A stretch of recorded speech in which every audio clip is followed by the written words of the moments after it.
It's fine then.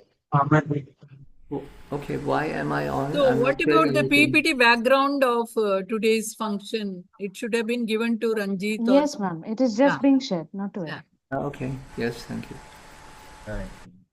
Shall we begin, ma'am, sir? Yes, please. Thank you. Kartike, over. Yes, ma'am. Namaskar. Good evening and greetings. Respected panelists, dignitaries, esteemed professors, advocates present, dear fellow students, and distinguished guests. It is my great pleasure to welcome you उनको दे दो all to the मैं करता हूँ virtual print. book launch and panel discussion for Practitioner's Guide to International Family Law, an Indian Perspective, authored by Advocate Anil Malhotra sir and Advocate Ankit Malhotra sir. My name is Karthike Chaudhary, a LLB student at Symbiosis Law School, Pune, and I'm delighted to be a compeer for this prestigious event organized by Symbiosis Law School, Pune. We are deeply honored to have with us an eminent panel of distinguished personalities. Professor Dr. Shashikala Gurpur ma'am, Fulbright Scholar, Director of Symbiosis Law School, Pune, and Dean Faculty of Law. Honorable Mr. Justice C.S. Dias, sir, Judge, High Court of Kerala. Professor Emeritus Dr. Werner Mensky, sir, at the School of Oriental and African Studies, University of London, who has joined us from Leicester, UK. Mr. Ramesh Vinayak, sir, Chevening Scholar and Executive Editor, Hindustan Times. Major General Nilendra Kumar, sir, former Judge Advocate General of the Indian Army and Founder Director, Lex Consilium Foundation. Mr. Shirish Chandra, sir, Founder Director, Oakfish Publishing Limited. We warmly welcome each of you and extend our heartfelt gratitude for gracing this occasion. Now let us move on to the heart of our program. Today's event is not about launching a book, but also about celebrating a landmark contribution to international legal literature, Practitioner's Guide to International Family Law, and Indian Perspective. This book is co-authored by two remarkable legal minds. First, Advocate Anil Malhotra sir, an LLM from SOAS in 1984, with more than 40 years of distinguished legal practice, 10 published books, and recognition as a fellow of the International Academy of Family Lawyers. Widely regarded as India's leading expert in international family law, his expertise spans inter-country child removal, cross-border divorce, surrogacy, adoption, succession, and the recognition of foreign judgments. His reputation extends across borders, having provided expert depositions in more than 150 international cases. He appears in courts all over India, including the Supreme Court. Joining him in this endeavor is Advocate Ankit Malhotra sir, a Felix Scholar for LLM SOAS 2023, and an international lawyer who blends global scholarship with a deep understanding of Indian realities. Educated in some of the world's leading institutions, he brings a comparative and forward-looking perspective to both private and public international law. As a practitioner, he's worked extensively on public international law issues, cross-border family disputes, and policy issues, combining rigorous research with hands-on legal practice.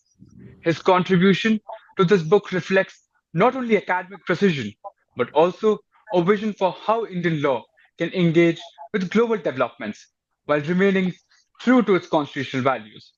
He's also a co-author of Reimagining the International Legal Order, published by Routledge, Taylor and Francis, and released in the House of Lords, London in 2023.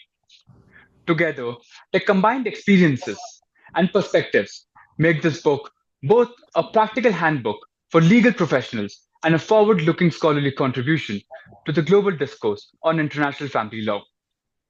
To mark an auspicious beginning to the event, we now proceed with the virtual lighting of the lamp, symbolizing the dispelling of darkness and the illumination of knowledge and wisdom. या कुन्देन्दु तुषारहारधवला या शुभ्रवस्त्रावृता या वीणावरदण्डमण्डितकरा श्वेतपद्मासना या ब्रह्माच्युतशङ्करप्रभृतिभिः देवैः सदा वन्दिता सा मां पातु Saraswati Bhagwati निःशेषजाड्यापहा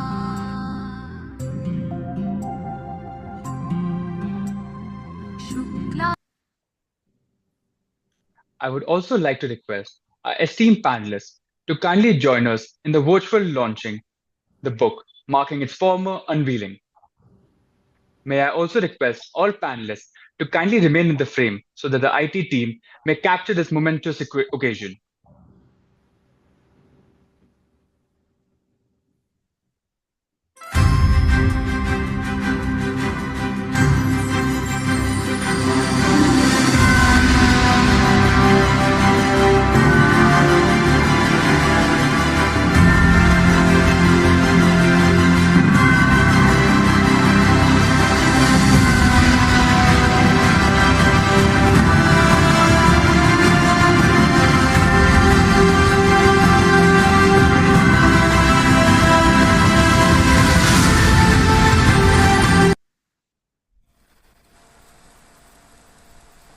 Such a work is not only a milestone in scholarship, but also a reflection of the values that Symbiosis Law School Pune upholds in fostering research and dialogue. It is therefore fitting that we begin today's program with a welcome address from the guiding force of our institution, Professor Dr. Shashikala Gurpur Ma'am, Director of Symbiosis Law School Pune and Dean Faculty of Law, Symbiosis International Deemed University. Respected Gurpur Ma'am, an accomplished academician, passionate researcher, Toastmaster, Fulbright scholar, and double gold medalist, has over 33 years of teaching experience and has delivered more than 225 invited lectures internationally. She has pioneered EU legal studies in India, sits on the editorial board of LexisNexis Butterworths, and is a member of multiple academic and professional councils. Currently, she is a Jean Monnet Chair Professor in EU Climate Justice Law, Governance, Management and Policy, honored by the European Union. She has been listed in 100 legal luminaries of India and has received the annual Kittur Rani Chinnamma Award 2018-19. It is my honor and privilege to invite Ma'am to deliver the welcome address on this special occasion.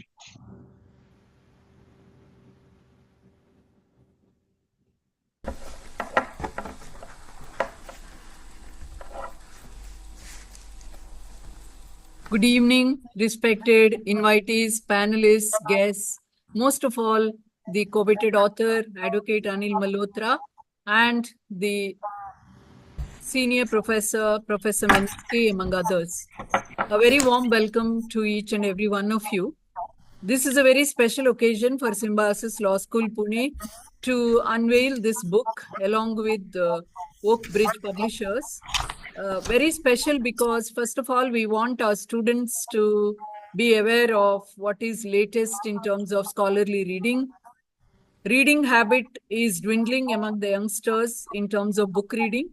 And also the way in which you have to understand a book, you have to appreciate the themes of the book and how to critically examine its relevance is something that this program will definitely bring to all of you. By way of general introduction, especially to the panelists who are new today, I hope Justice Dias will join soon, Mr. Ramesh Vinayak and Mr. Shrish is already familiar with us, but let me repeat to Professor Mensky and others that this law school stands as one of the top law schools in the country, has a history of almost 50 years. In 2027, we will celebrate our 50th year, but has been known to be having many innovative practices. One of the innovative practices of this law school is robust internationalization. Internationalization in legal education is a challenge because legal education is bound up with the governance.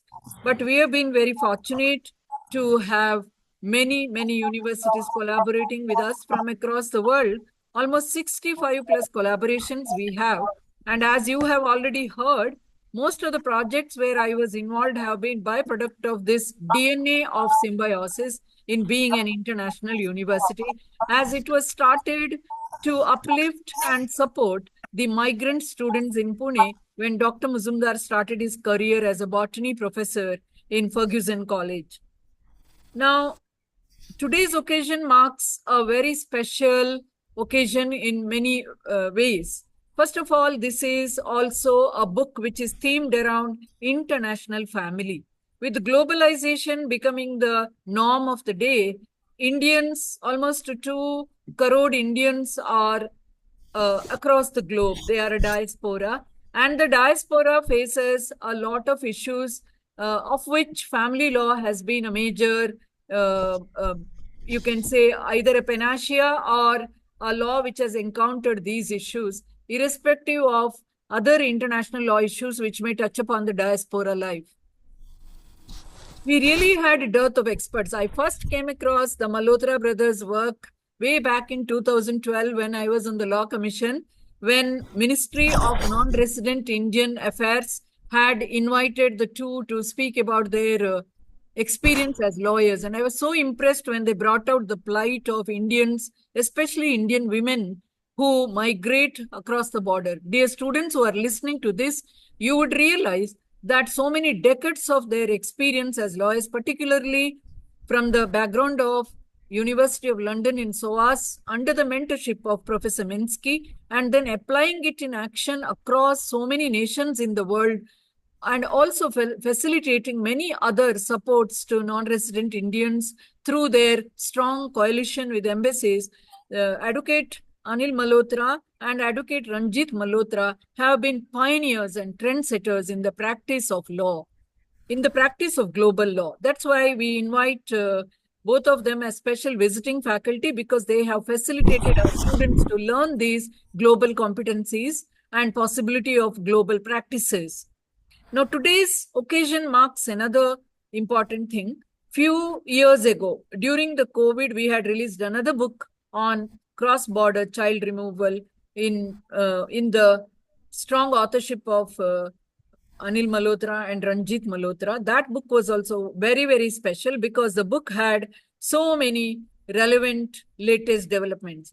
Today's book is very unique because what is lacking in the legal education today is direct skill building, whereas this book acts as a kind of practitioner's handbook, maybe a little advanced for our current law students, but will definitely inspire our law students in terms of strategies which are used, strategies which have won when the lawyers were dealing with the actual problems. So I saw the content of the book in many ways updating and recasting some of the areas which already some books authored by Mr. Anil Malhotra and Ranjit Malhotra have cast upon. But today's book still assumes a special importance, particularly because the young author Ankit Malhotra, who is here, who has a very strong background in international law. Now, that background in international law matters because although family law has been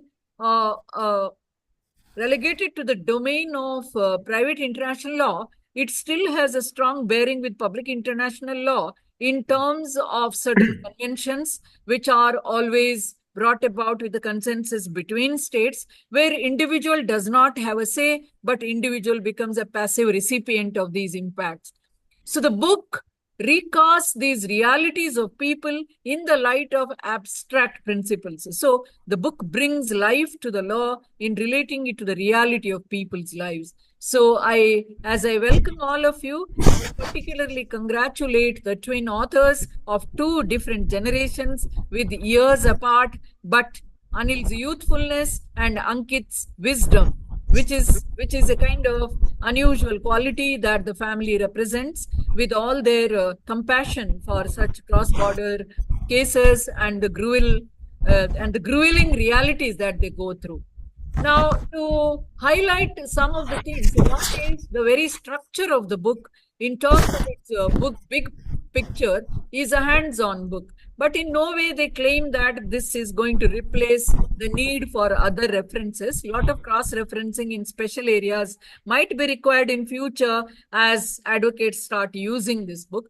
Second is in terms of core areas, conflict of laws and jurisdictional choice, which is the concern of the private international law. Some of our private international law syllabi can make use of this, and the teachers and lawyers who are here, especially General Neelendra Kumar sir, the dean I respect a lot, will definitely through his forum also make the emphasis on this. Secondly, what it looks at is recognition and enforcement of foreign judgments. Again, the concern of private international law.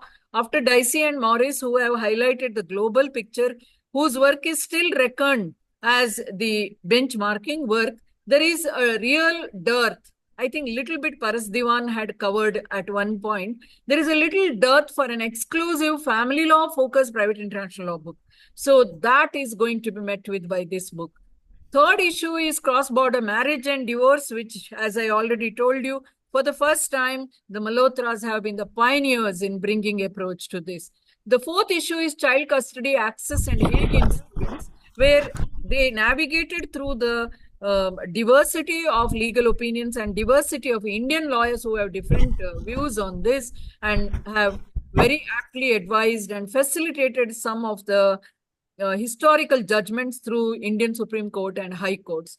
Intercountry adoption, surrogacy, and assisted reproductive technology have figured here, which is the latest development. I think many law school curricula still do not have this reference in their family law. We brought it fortunately because of a PhD and other kind of latest research. So even we will use this as a source book when it comes to discussing reality-based analysis of these issues. The seventh issue that figures here is cross-border domestic violence and protection order. Fantastic area, which again is very uniquely positioned as a kind of reminder to family law curriculum developers and teachers and law universities. Today we have 2,900 law schools in the country. When this book is specially anchoring in the Indian context with the Indian position, I'm sure that that kind of reminder and warning is being sent by the authors of this book that our youngsters need to be trained in this area, they need to be alert, and they need to be open in their approach. The last facet, which I really liked about this book in terms of the wealth that it contributes to the field of clogged wheels of justice, which is arbitration and alternative dispute resolution mechanisms in international family disputes. Now, we had a case from Pune the year I took over in 2007, which was reported by one of our lawyers with this kind of trans-border family dispute. And the lady was here, she had no economic capacity, whereas the man was in US keeping the children with him. And there must be so many other undisclosed reasons and realities and layers. However, we did suffer from having any authentic source to guide us in terms of A, B, C, D, how to go about, what is the process, who are the experts. So definitely this is a very important contribution from that point of view. So there are many strengths and there are many value that these add to all the stakeholders in the Indian legal system and all the stakeholders in justice trans-border with the Indian origin people, which is that this is in terms of practice-focused, extremely practice-focused, well-structured, 360-degree treatment to the issue and well-tailored appendices and rich references and real litigation and transactional needs being addressed. I don't think there are many books. I always tell you, that when Dr. Menon started the Lawyers Academy in Kerala, Dr. Menon was then speaking about understanding the competencies required for lawyers and designing training. I always say that for the lawyers who have started their profession, if they do not have a good mentor or if the mentor's resources are not sufficient for some of our brilliant students like Ankit, we also have many students. So then these are the kinds of resources which are going to teach them what are the winning strategies. Strategies are very important for lawyers. So I have told this to many lawyers. You should write down your strategy, which has won, strategy which has lost also, which they have lost also, so that future generation will know about it. Because in business, students study through the case studies, students should study strategies, students study structures. So also in medicine, there are books of therapy and diagnosis and other things. We do not have such a book coming from the practitioners. We both work in silos. Fortunately for us, because both Anil and Ranjit and now Ankit have been both in academia, advanced legal studies, and practice, it's a great wealth for the future generation as well as for teachers. Because now pedagogy has to be bringing skills, pedagogy has to be bringing real life situation. So as I welcome you, I'm very proud to place before you this little glimpse of the book from the point of view of being a dean who of a faculty of law of a very modern international university, which is a home to 4 law schools with almost 8,000 students, that I really find this book to be of immense value for students, for faculty teaching family law, for private international law teachers, and for the students across these disciplines, as well as we are one of the very few law schools to have a master's program in family law.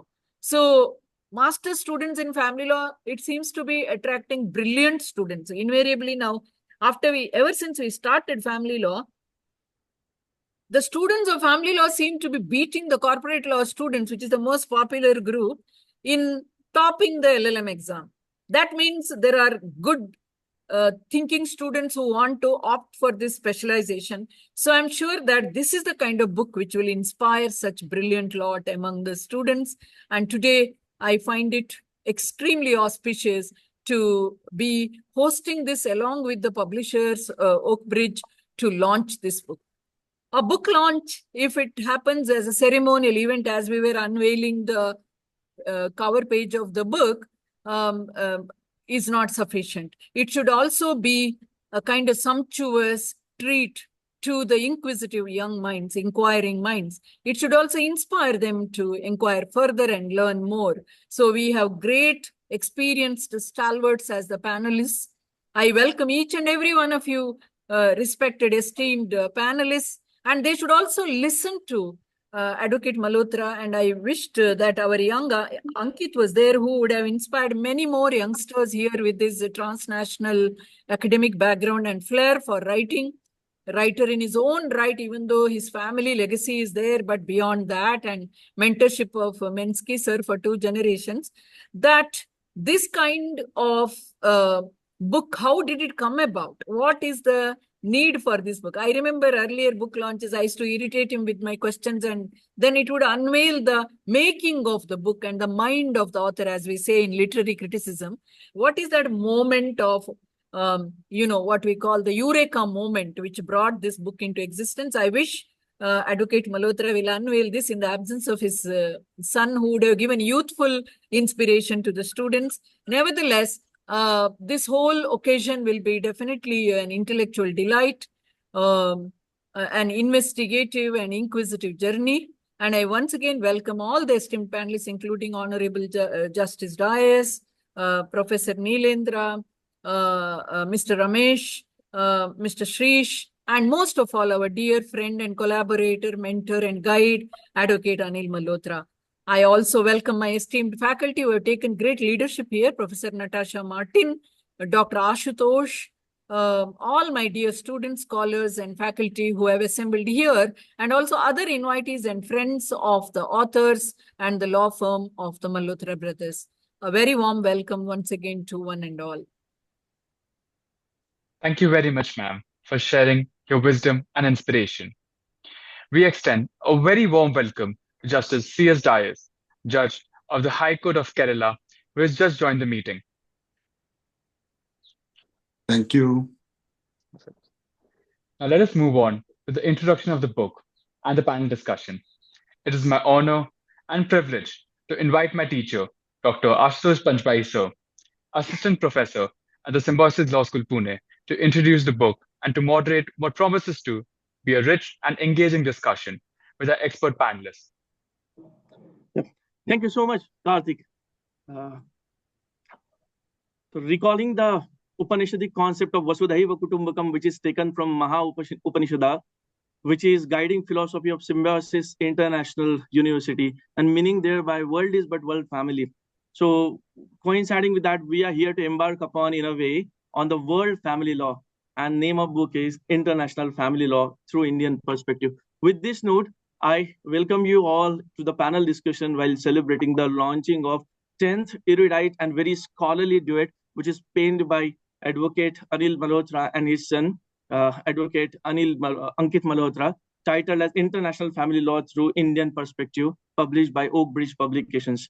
So this scholarly literature is truly the translation of what Julius Stone once opined while attempting to define jurisprudence, that jurisprudence is lawyer's extraversion. The present work contributes in the enrichment of existing jurisprudence, not only on the international family law, but also its entanglement with Indian family law too, through its critical examination on the subject as done by the authors. So the present work is magnificent legal work which makes the theoretical underpinning with critical doctrinal inquiries, yet testing with the empirical and real-world factual matrices which are heterogeneous, ununiform, and sharing differences and relativism in many of the contexts and constructs.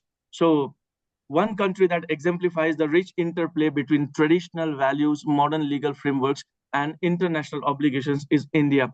So with its vast, diverse, and cultural heritage, India has long been that crossword where different legal traditions intersect, from ancient Hindu laws to British colonial influences, and now to the integration of international treaties governing family law. This creates a unique set of challenges, perhaps that motivated the authors, that unique set of challenges for families navigating disputes that stretch beyond India's borders. Issues such as cross-border marriages, recognition of foreign divorces, child custody disputes involving non-resident Indians, inter-country adoptions, and enforcement of maintenance orders across jurisdictions often bring Indian family law into direct interaction and this entanglement with municipal law, with international legal systems. So through an exploration of Indian family law in the context of international law and treaties, this book aims to provide clearly on the evolving nature and family law delicts, the disputes involved therein, with its interconnection in the globalized world, and a brief description, just in a cursory review, that chapter-wise book description, the contents thereof may be summarized or given as like this. So firstly, it deals with marriage, divorce, and ancillary reliefs. So this part of the book deals with marriage, divorce, connected reliefs, domestic violence reliefs for foreign nationals in India in respect of marriages performed in India under personal laws of parties. Secondly, the book highlights both the children-related issues like custody, abduction, and adoption, legal framework governing these issues, and the practical difficulties that families face in navigating cross-border adoption and processes. Thirdly, the chapter on maintenance support and family settlements, which is the book's exploration of dual divorce regime, family settlements, assets division, and child maintenance, that focuses on how Indian courts reconcile, they make an equilibrium or reconciliation or harmony between domestic laws with international practices, particularly in relation to enforcing foreign judgments on maintenance and alimony. The growing phenomena of cross-border marriages coupled with the mobility of assets. This is what makes this area of law increasingly complex and necessitating both domestic legal reforms as well as greater international cooperation too. So fourthly, citizenship, passport, and nationality law. This part of the book explores the complex interaction between Indian citizenship laws and international family law, which focuses on the cases where citizenship plays a critical role in resolving dispute over domicile, inheritance, and custody. Fifthly, laws which are applicable in Goa, Daman, and Diu. So this part of the book examines how the Uniform Civil Code, which is unique feature of Goa, that intersects with international family law when a Goan resident or those of Goan origin engage in cross-border family disputes, particularly involving foreign nationals or non-resident Indians. So sixth chapter deals with Muslim personal laws India and its interaction with international family law. Seventhly, the chapter on succession, wills, and inheritance, that part deals with how Indian courts deal with succession and inheritance issues, particularly for NRIs, OCIs, and foreign nationals. The book also addresses both statutory provisions and landmark judgments decisions on inheritance, with an emphasis on the enforcement of foreign wills and succession orders in Indian courts. Remedies for foreign nationals, which is embarked upon in a separate chapter, where the book examines various legal remedies available to foreign nationals in India, particularly in the context of family law disputes. The book highlights the procedural and substantive challenges which are faced by foreign nationals seeking legal remedies in India. Lastly, surrogacy in India, which is attempted in the last part of the book, where surrogacy in India is seen through the lens of by critical examination of that Surrogacy Regulation Act of 2021, and which introduced significant restrictions in creating legal and ethical challenges. This chapter on this critically examines various shades of the surrogacy in India and ends up with very bold and personal comments, which are comment in individual capacity, yet scholarly sitting of the authors. So truly, to conclude, this book is so rich in its content and so fresh in its outlook and approach that for few ages ahead, if any scholar dares to write on the same or similar topic, then it would be substantially in the nature of footnotes and nothing else on this brilliant and magnum opus and standalone category of work titled as International Family Law Through Indian Perspective, inked, which is inked from the deep and intense meditation of Advocate Anil Malhotra and Advocate Ankil Malhotra, sir. So with this, I finish this introduction and setting a tone by way of keeping a prelude of the book.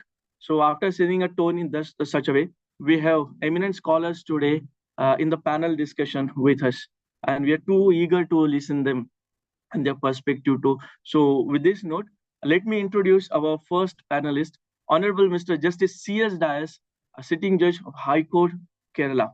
So Honorable Justice Conrad Stancils Dias is an eminent erudite and conscious legal authority serving on the Kerala High Court bench. He was appointed as the judge on November 5, 2018. His career is notable for his rich contributions in enriching the contemporary jurisprudence. So his elevation to the bench followed a distinguished career as a lawyer. Known for an extensive legal practice, he was recognized for his legal acumen and integrity. As a judge, he has presided over wide range of the matters and has contributed to the jurisprudence of Kerala. So on a bench, Justice Dias has been a part of numerous division benches and has delivered several important landmark judgments. His rulings reflect a deep understanding of law and a commitment to securing the ends of justice. He has heard multiple cases relating to constitutional rights, family law, civil disputes, and labor law. Justice Dias is known for the calm demeanor in court and his ability to analyze complex legal issues. His tenure as a judge continues to be a significant landmark contribution of the annals of Kerala High Court. So with this introduction, may I request Honorable Justice C.S. Dias to share with us his reflections on the theme of the book. Over to you, sir. Thank you, Mr. Ashutosh, for the wonderful introduction. I'm deeply obliged for it. My dear friend, Dr. Anil Malhotra, Dr. Shashikala, Dr. Vena Mensi, Major General Nilendra Kumar, all the distinguished guests online, and my dear friends. At the very outset, my sincere gratitude to Dr. Anil Malhotra and the Symbiosis Law School for inviting me to the book launch and the panel discussion on this wonderful work by the Malhotras on the book Practitioner's Guide to International Family Law. I wholeheartedly congratulate and appreciate the authors for having authored this book of seminal importance in our modern society, which is a comprehensive work as introduced by the Mr. Ashutosh, which covers all the topics which is dealing with family-related laws, especially in the international perspective. In fact, I had the privilege of scanning through the book, which was sent to me by Ms. Anil Malhotra, and I found that it is a wonderful work.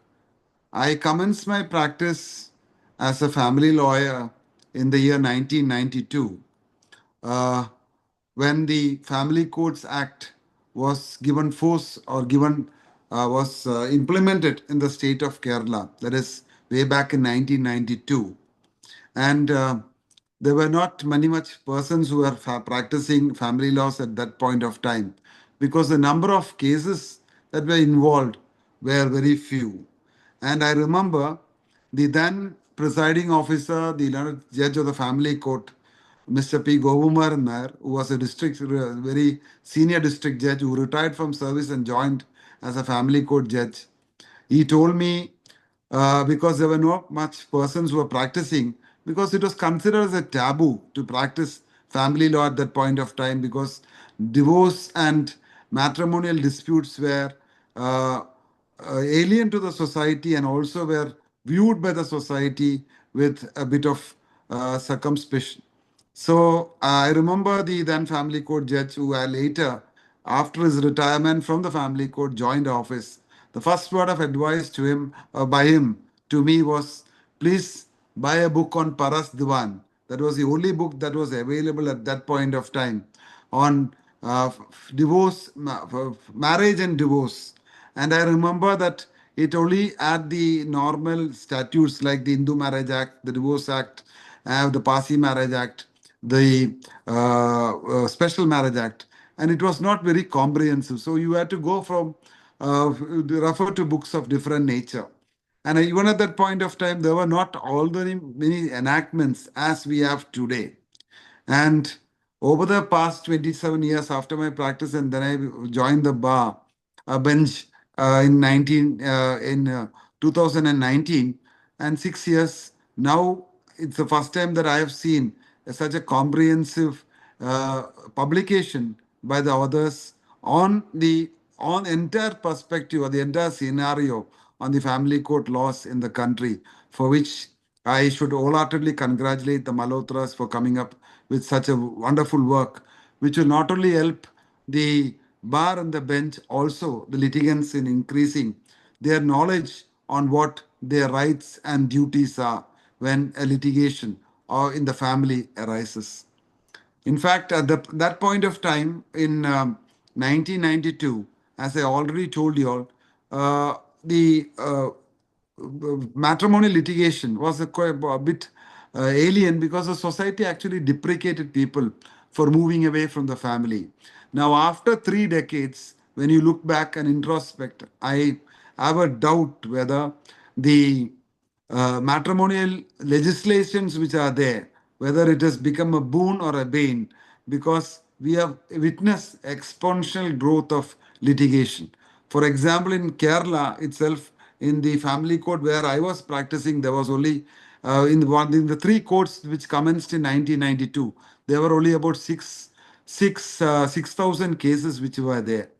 Now, I am being a member of the sensitization committee of the family courts in the state, over which the High Court supervises the 37 family courts that we have in a small state like Kerala, spread over 14 districts. We have about 1,20,000 cases, family disputes, only in the family courts. And as all of you are aware, we also have the domestic violence matters, the 498 matters, the dowry that matters, the criminal bail applications, etc. So it's a whole lot of litigation. It's the unimaginable exponential growth over the past 3 decades that we have witnessed. And there's a school of thought which says that maybe in the earlier days, the litigants were, or the victims were actually oppressed due to the joint family system, etc., financial dependence which were there. Times are all changed. Now we have a lot of litigation. The family courts are flooded with litigation.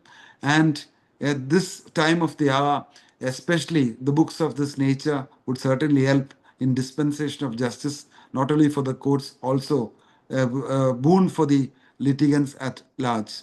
As all of you all know, the Family Courts Act was enacted actually to find effective and speedy way of resolution of disputes or an harmonious way of settlement. That is the very preamble. And whether the preamble of the legislation has lived up to its expectation or not is something that we should introspect and see. If a matrimonial dispute is going to prolong for 10 to 15 years in the three tiers of litigation, a hierarchy of courts that we have, whether the people's faith in the judiciary will continue is another matter that should be looked into. I remember there are matters which come to the High Court where the custody battle may have started when the child was 3 or 4 years, and by the time a decree is obtained in favor of either of the parent, the child attains majority. These are problems that we have, and this is what we are facing, where the younger generation is actually losing faith in the concept of family or the concept of marriage. We see the generations in the Western countries, and also in countries like China, where the younger generation do not want to get into the concept of marriage because they feel it's a Gordian knot where you get tied up to the system and you cannot come out of it. So one of the most important aspects that has to be looked into, how do we come out of this system, of how do we improve the system. True, our nation is a country of unparalleled diversity with about 29 states, 8 union territories, 22 official languages, nearly 2000 dialects, 1.4 billion population, citizens practicing every major religion, and in 75 years of independence, whether we have made notable strides in trying to hold the family together. One biggest hurdle that I have found is we have too many personal laws. Each community, each religion has their own personal laws of varied and diverse legislations which are there.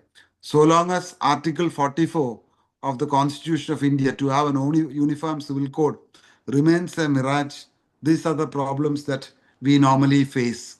And also, the personal laws which are there are so very complex, especially in the case of inheritance and succession, and also the fault grounds that are required to form to get a decree of divorce is another hurdle that we have. And also, we have another major problem is when we always say that there's a huge backlog in the courts in the country. That also may not be all that true, because if you look at the West, you have 50 judges for a million population.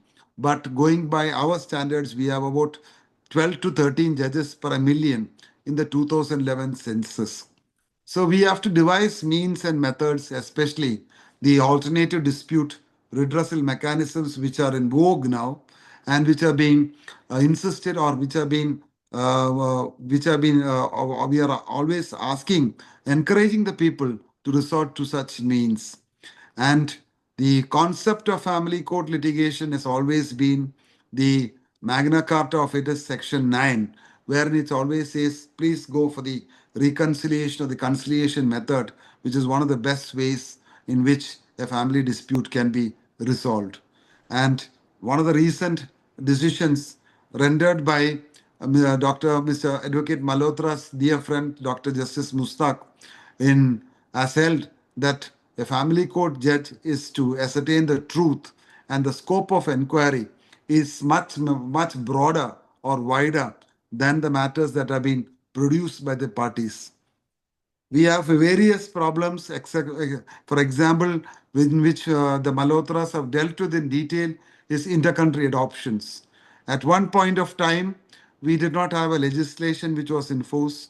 There were a lot of abuses, and the children were being trafficked, was alleged, and a public spirited citizen named Lakshmikant Pandey had approached the Honorable Supreme Court way back in 1982. And this is one of the most celebrated judgments that has been rendered by the Honorable Supreme Court by Justice P.N. Bhagavati, who actually went on to say that a child shows, while dealing with the matter, he started with the words of Milton, poet Milton, by saying, the child shows the man as morning shows the day. This it's real poetry, but it's actually the truth, the single profound statement that captures the essence of childhood as formative reflection of a life yet to unfold. And it is Dr. Justice P.N. Bhagavati's decision that ruled the roost still until the Juvenile Justice Care and Protection of Children's Act dealt with adoption with a separate chapter, and then we had the adoption regulations, with which now we are governed by the adoption regulations. We also have a lot of diaspora who are spread across the world, wherein we also have cross-border disputes, especially custody matters, especially matrimonial divorces and property disputes. These are all problems that our country is dealing with, and we have cross litigations being filed by either party in different countries, and how the whether the lex loci and the lex jury, the lex jury has to be looked into, and these are matters again complex issues which has been dealt with. In fact, when it comes to cross-border issues, the courts are also in a dilemma because there is we have ratified certain UN conventions, but still, ultimately, when it comes to the child custody, even as a recent the day before yesterday, the Supreme Court went on to hold that paramount welfare and best interest of the child is to be looked into. This is a very the basic concept, but the problem was it was not defined in any of the statutes. So again, it was interpreted by the Supreme Court from time to time until again in the Juvenile Justice Act, Care and Protection of Children's Act, the legislative parliament finally came out with what is best interests and what is paramount welfare. But all these are very lucid and fluid terms which has to be decided from case to case basis. So there cannot be any final authoritative pronouncement or declaration so far as these issues are concerned. And the courts are quite circumspect and have to be very sensitive and have to deal with the situation delicately, because you never know whether it's the one spouse, ex-spouse is speaking the truth, or the wife spouse is speaking the truth, and whether the child's interest would be protected and whether the party's interest would be protected. So one landmark decisions that we came up in Kerala High Court was in child custody matters. We decided the division bench, again headed by Justice Mustaq, went on to hold that in child custody matters, the legal service authority should come up with a program or a scheme wherein the child is given a lawyer, which is called as CLAP. We call the program as CLAP, Child Legal Assistance Program, where a child is given a lawyer appointed by the court at the expense of the state to voice his opinion. And the CLAP lawyer becomes a friend of the child, and he continues to be a friend of the child till the child attains majority, and he moves ahead and is the voice of the child in court, irrespective of whatever the rights the parents claim for. Ultimately, the courts are to follow the wishes of the child through the CLAP lawyer. This is one way in which we could tackle this problem, and is working effectively. We also have the Victim Rights Center. We also have the family counseling centers in addition to the statutory counseling centers, so that the parties can always try and settle the matrimonial disputes, because litigations always take time. And with the mediation movement that is caught up with in the country, we have a lot of mediations that take place. And in this like state in Kerala, we have nearly 60% of the cases getting settled through mediation. So I always ask, put to the officers and also ask myself, if 60% of the litigation can be settled through mediation, it shows that some of the litigation is actually unwarranted. But ultimately, we do not know the truth. The courts always dispense justice on this basis. And this is the way in which we tackle. And ultimately, it's the committee of courts principle that we all follow in deciding a matter. So I've exceeded my time. I do not want to take much more of your time. There are other speakers, profound, eminent speakers to continue with the discussion. But I am sure that this book, authored by the Malhotras, is going to benefit the society, the bench, and the bar. And certainly, it's a wonderful work. And I am sure that we are going to expect more from the Malhotras in the future. And thank you, Mr. Malhotra and Dr. Advocate Malhotra and the Symbiosis Law School for coming with such a venture so that others could be others benefited from such programs, and looking forward to seeing you all, meeting you all once again in the future. Thank you. Jai Hind. Thank you so much, Your Lordship, for really elevating the level of this course to such a height. I mean, that contextualizing the text and textualizing the context, the way you shared your thoughts in the opening remark and what contained, it really recollects that Oliver Wendell Holmes, what he said, that what law contained in the legislation is merely a prophecy, that really school of jurisprudence and understanding it through a judicial process and through the lens of a judge, that's the real law. Thank you so much, sir. That meaningful discourse yet in eloquent language. So thank you once again. So next panelist we have amongst us, Mr. Ramesh Vinayak, who is a Chief Scholar and Executive Editor of Hindustan Times. So Editor Ramesh Vinayak sir is a highly respected Indian journalist and executive editor at the Hindustan Times, based in Chandigarh. With a career spanning over 3 decades, he is recognized for his extensive coverage of the northern Indian states of Punjab, Haryana, Himachal Pradesh, Jammu and Kashmir, and Ladakh. So he is a Shivning Scholar at prestigious international scholarship program funded by the British government. So as told by Advocate Anil Malhotra sir, that during the Kargil conflict, Mr. Vinayak was a very motivated reporter for India Today, who remained not only present in war zone, but to report on the ground realities. His first-hand accounts provided crucial insights in the reality. His journalistic works during that period contributed significantly to the understanding of the conflict's challenges, bravery, and that unconquerable, indomitable spirit and heroism of Indian soldiers. So with this note, I am eager to, I welcome Mr. Ramesh Vinayak sir, and would request him to share his thoughts on the theme. Over to you, sir.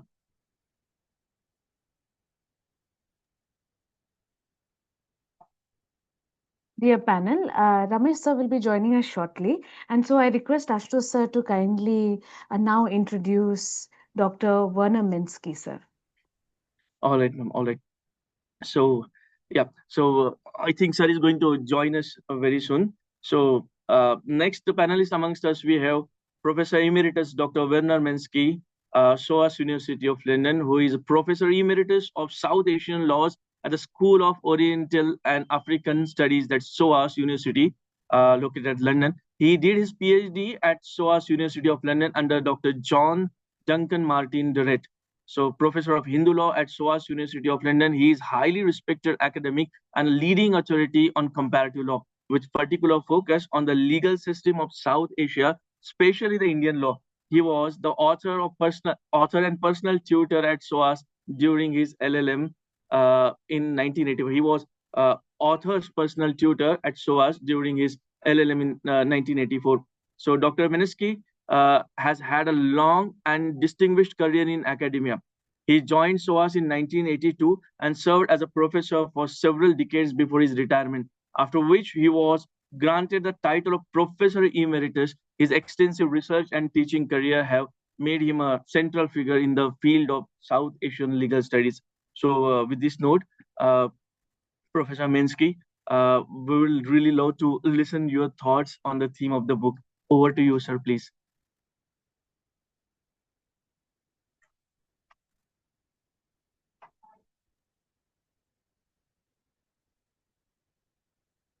Professor Minsky, sir, if you can please unmute yourself, sir. Yes.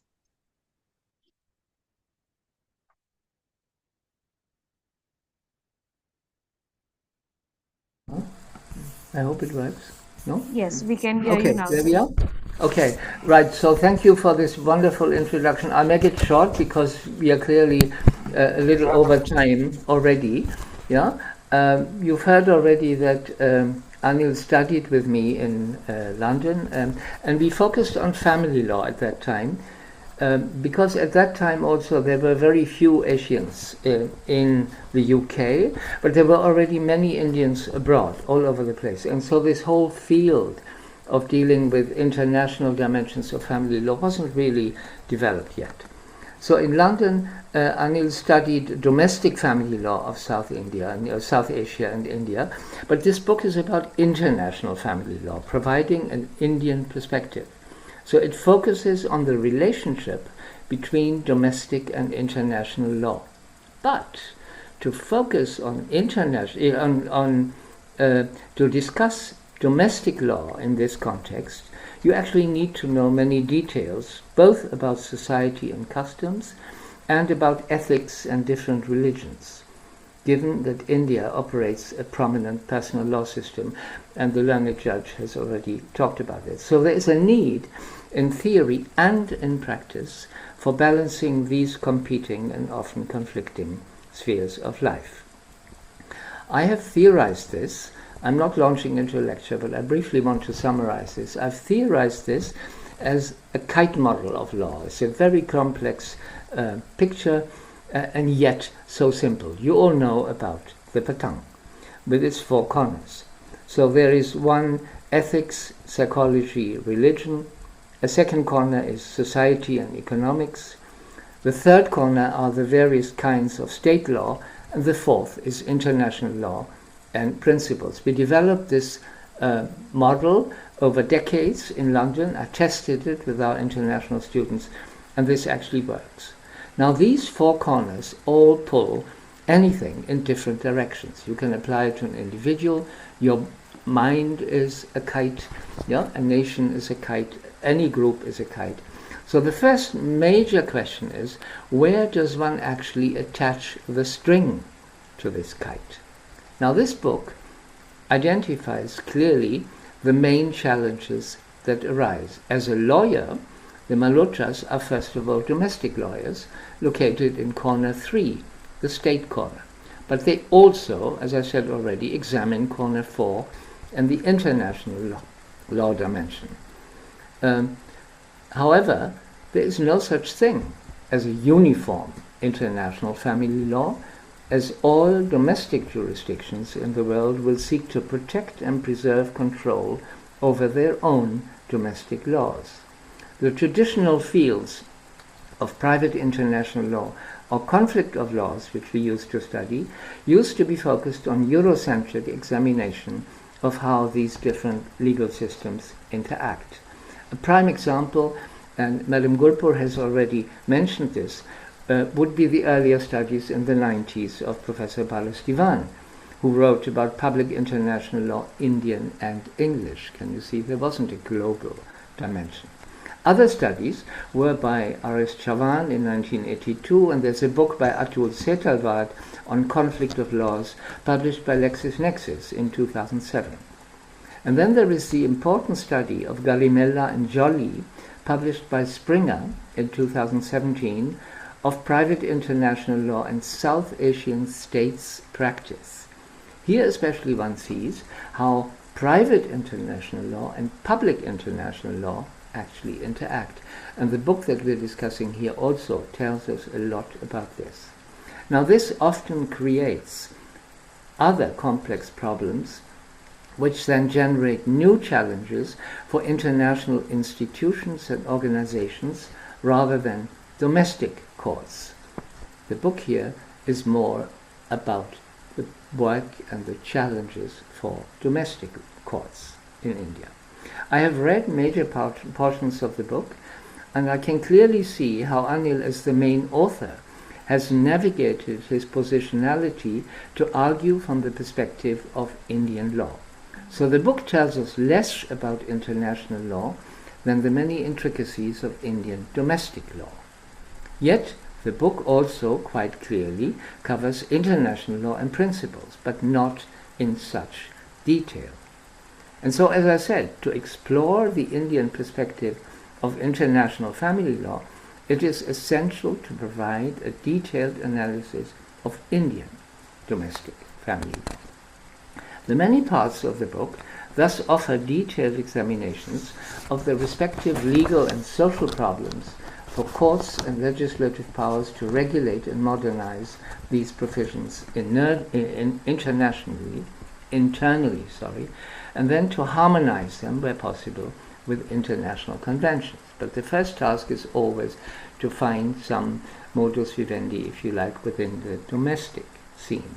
Covering that vast field of Indian family law is itself a major challenge, as we all know, and I discovered while writing the book on Hindu law beyond tradition and modernity that was first published by OUP in 2003. I'm deeply impressed with the fact that in the present book, even many Supreme Court references of 2023 and 2024 have been incorporated. This is really an up-to-date book, and I congratulate the authors on bringing these new details into the book. These cases often confirm that Indian state law is quite conscious of the fact that it has to find the right balance to deliver complete justice under Article 142 of the Constitution, balancing not only domestic and international law, but also Indian statutes and cases and local people's laws. Now, Madame Gulpo has already indicated that studying family law in connection with international law and other dimensions actually requires really clever, brainy students who take their work seriously and then excel as a result. So all of this is an extremely difficult field of study, and professional lawyers, if I may say, are not sufficiently qualified to provide authoritative statements on these relationships. Now, I'm not criticizing the authors, but I'm pointing out to everyone here that the entire field is much bigger than this particular book covers, because there is also, of course, the related field of family law and other things. So I give here only one example, which I think should make it clear. So how does a Hindu couple get validly married under the Hindu Marriage Act of 1955? The book clearly identifies that Section 7 HMA is the focal point in terms of customary rituals. You follow customary rituals and you're validly married. The book claims, however, that this must include the Saptapadi ritual, based on cases that indeed exist since the 60s. But this is only correct if one looks at some of the older cases, that are cited in the book. In the wider Indian society, among people who will indeed never go to court, what does one conclude if the couple's customary ritual is actually very simple and includes no saptapadi? Is there then no marriage? So I think at this point we need to be aware that at least 90% of disputes never ever go to court. And the learned judge already indicated that through mediation and all sorts of processes, one can deeply reduce the number of cases that are highly contested before the courts. And the Malhotras, as a practicing lawyer team, of course, focus mainly on the practice side of things. That's very clear and really good. But there is a whole field of socio-legal studies, and I have several students who are prominent people now. Professor Olivia Holden is there in Paris, and Dr. Kalindi Kokal actually in Pune, who confirm that such informal marriages are also legally valid. They did fieldwork, they talked with local people, and it's very clear. The book does discuss the concept of presumptions of marriage, which we're all familiar with, but one needs to go much wider in applying such presumptions. The book does note the fluidity of current socio-legal developments in India, but it spends, in my humble view, too much time on the never-ending UCC debates, which were just now mentioned, and it does not show any interest in what Kalindi Kokal, for example, found recently in Uttarakhand. This state has purported to enact a UCC for the state. And now I hear that government officials in Uttarakhand with laptops are going to the last hut in remote villages to register people's marriages, evidently based on presumptions that local marriages have been validly solemnized. So No need for lawyers, but still, in the modern age, we need laptops and all that. You may think that such villages will never appear on the radar of this book. Wrong. Recent increase in emigration of Indians to many parts of the world includes actually many individuals with rural roots whose families pooled enough money to send a young person abroad. I see these people here in the UK. Firsthand, I speak to them. I do my own fieldwork as I go along. In years to come, there will be new cases among such people in which the various conflicts discussed in this book will become highly relevant. They might settle their disputes by themselves, but they might actually seek assistance of legal professionals like the Malhotras. To provide finally some insight into the fastly changing scenario in the city where I live in the UK, in Leicester, we now have 40,000 people from Diu and Daman living in our city who came in the last 10 years. These people, there is a chapter in the book on those laws. These people, who have Portuguese passports, like the Goans earlier, and that was why we found out. The census identified. What's this? 40,000 people born in India with Portuguese passports? Who have we got here? Yeah? So these people evidently have family links and property connections to India. And new conflict scenarios, I can already see it, are rapidly building up. And this massive book will therefore probably in later editions become even larger, as there is a need to update and to inform us and lawyers as well as the general public about these kinds of issues. I want to stop here and thank you all for having me as part of this panel, because I'm aware of time and there is so much to discuss also by other people. Thank you all very much. Thank you so much, Professor Mensky, for that discourse. So we have some questions. So at the end, definitely we'll get back to those. So I think by the time Mr. Ramesh Vinayak sir has joined us, so Mr. Ramesh Vinayak, sir, he is a highly respected Indian journalist and executive editor at the Hindustan Times, based in Chandigarh. So notable was his contribution in the Kargil conflict, where Mr. Vinayak was very motivated reporter for India Today, who remained present in war zone to report ground realities. So his first-hand accounts provided crucial insights in reality. So his journalistic work during the period contributed significantly to understanding of the conflict's challenges, bravery, heroism, and that indomitable energy and unconquerable spirit of Indian soldiers. So, with this note, we're eager to listen you, Ramesh sir. Hello, good evening, everybody. I am speaking from Chandigarh. Very good afternoon to Professor Mansky in London. And I am grateful to Professor Shashikala Gurpur, who's Dean and Director of Symbiosis Law School, for setting up this wonderful interaction. And hello to Major General Narendra Kumar, and hello to Natasha, and thank you very much, Ashutosh, for your kind words, introduction. First of all, I must congratulate Anil and Ankit for putting together this wonderful book, which I first saw about 3 months ago when I met Anil Malhotra at their place. And I could instantly relate to the book because a lot of topics that it covers, they have been part of my professional life as a journalist, for last almost 38 years. It's a wonderful, it's a remarkable book in the sense that it gives you a very deep insight into the Indian family laws. It's kind of overlap with the international laws, the confluence, the conflict, that these laws, cross-country laws have.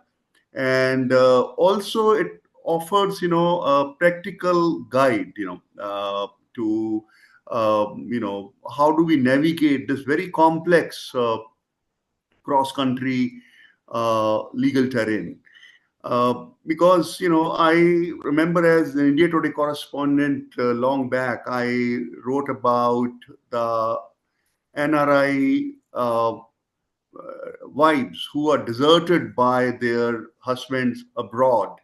It's about the nowhere women, and that India Today article which I wrote, I think in 1998, which became subject matter of a public interest litigation in High Court. And subsequently, we all know that the government of India had to frame some kind of law to protect the interest of the women who are deserted by their husbands who are sitting abroad and are beyond the the long arm of Indian law. Similarly, I have reported and overseen reportage of so many complex adoption cases. Because Punjab is one of the state which has a very strong diaspora connect. A large population from the state is settled in many countries, which brings into focus these complex litigation, wherein courts even find it very difficult to find a path forward. Similarly, we have seen cases of adoption, again coming up off and on. Cases of custody of children have been so common that every other day my newspaper, Hindustan Times, which is a premier English newspaper, we report these cases from Punjab, Haryana, North Territory. So in that sense, as I said, that I could immediately relate myself to what Anil and his very bright son Ankit have written on Indian family law. As a journalist, this is my observation, that that the way forward, that how we can negotiate, we can navigate, this complex interplay of domestic laws and the foreign laws. I think one way is to a very sustained, constant engagement with the foreign countries where we have substantial Indian population settled there as non-resident Indians or permanent citizens or OCA card holders. Because as Justice Dias was saying, that we do have treaties, conventions with many countries, but some of the treaties need to be revisited, they need to be updated, and that process perhaps still has a lot of gaps, which leads to kind of a delay in settlement of these cases, especially inheritance cases, which are again very time consuming, and they test the patience of NRIs who have their properties back home, and we all know those properties are very vulnerable to being kind of usurped or illegally occupied by unscrupulous people. Punjab government enacted a law in this regard, and but still there are challenges with regard to that. So one is that we need to stay engaged with the foreign governments. I think the Malhotra brothers are doing a fabulous job in this regard. The way they have, their connection with the foreign embassy, they are professional kind of counselors, with those foreign missions, and they also try to bring clarity, on issues which need attendance or which need a kind of attention of Indian government. The second aspect which I would like to highlight is we also need to reform our judicial process, and that's where the real problem is. That like in Punjab and Haryana High Court, which caters to two important states, Punjab and Haryana, we have only one family court, that too in the High Court, which is overburdened. The quantum of litigation is so huge that they are actually overwhelmed. So one way forward, which I was discussing with Anil the other day, is that we need to have district level family courts, for speedy, time bound disposal of cases which have kind of overlap with foreign laws, and which need to be kind of dealt with expeditiously. Because one practical thing which I have seen, that NRIs feel frustrated because they are short on time, and the other side always knows about it, that NRI can't stay back home, in their home state forever. They come here for short interval, but the court process, as we all know, is time consuming, and the wheel of justice moves so slow that they feel frustrated, and it leads to massive delays in delivery of justice. And lastly, this family law, I still feel, is one of the less kind of studied areas in India. We need specialization. I am told that Symbiosis Law School is doing a wonderful job. You have some kind of postgraduate program to specialize people in family laws, Indian family laws. We need such courses in other law schools also. I am speaking right now from Punjab University campus, where my wife is a professor, and we have a very vibrant law school here in this university. But I don't think they have a program which is dedicated to just family laws, or their kind of linkages, their kind of connections with the foreign jurisprudence, foreign laws. So that's another thing which I would like to rub on. Lastly, we need reforms. Some of our laws, especially with regard to adoption, they are absolutely antiquated. They are obsolete. Kara, we all know, it's like frozen in time. It is like those laws were made kind of long back. So I call it Jurassic Park of this law on adoption. So and we have seen that how adoption cases are often they take very long time. They are caught up in long legal delays. Then judicial process takes its own time. So the whole process is caught up in this whole long process. So I think we need to bring about critical reforms in with regard to adoption. These are the practical things which I can talk about. I have heard Professor Mensky making absolutely practical and insightful remarks. Earlier, I heard Justice Dias from Kerala High Court. Again, he talked about the current situation and the way forward. So, in the end, I would congratulate Anil Malhotra and Ankit Malhotra for this tome, valuable resource. Anybody who wants to understand Indian family law, its complexities, is a go-to book.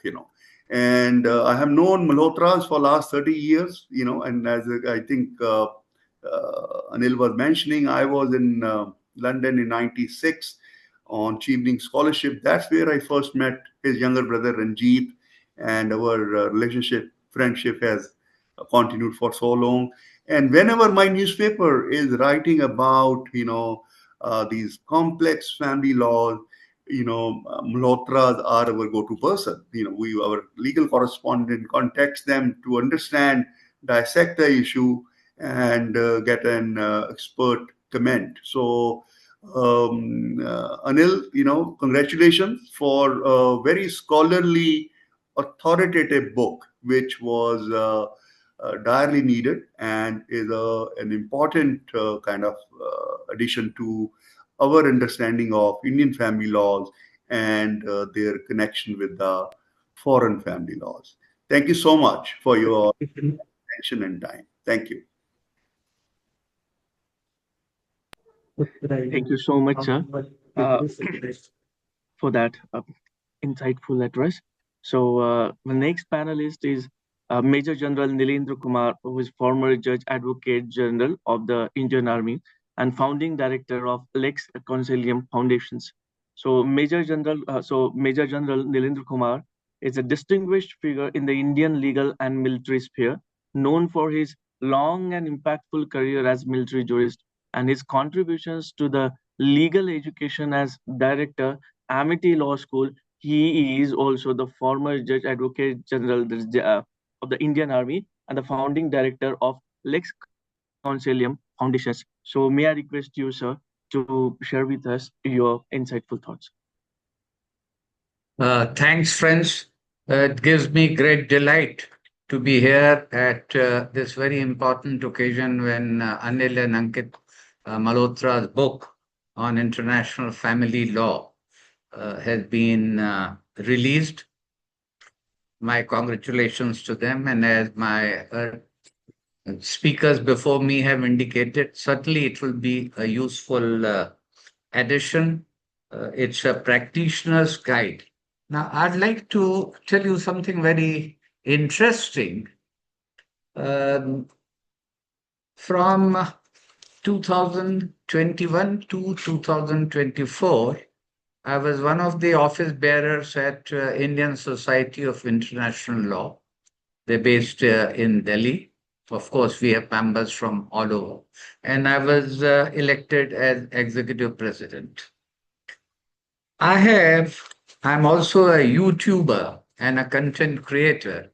And as the name indicated, Lex Consilium Foundation, which is a charitable company, Section 8 company, has a YouTube channel by that name. One of the playlists that I have is called Nurturing Smart Teachers. It's my strong belief, ever since I was in the Amity Law School, that we should put forth before the teaching community, and particularly as also the aspiring teachers, the model teachers, and that would be following the American concept of train the trainers, that in each branch of law, and particularly those prescribed by the Bar Council of India for the 3 years or 5-year law courses, as to how a particular course should be taught. And in that, I selected persons who are quite eminent and they have earned fame as a law teacher, not necessarily as a author of book. And say, for example, in constitution law, I selected approach Professor Upendra Bakshi or S.C. Srivastava for labor law. And Professor Shashikala Gurpur is also one of the important resource persons there. And like that, I have already more than 50 eminent professors in that category.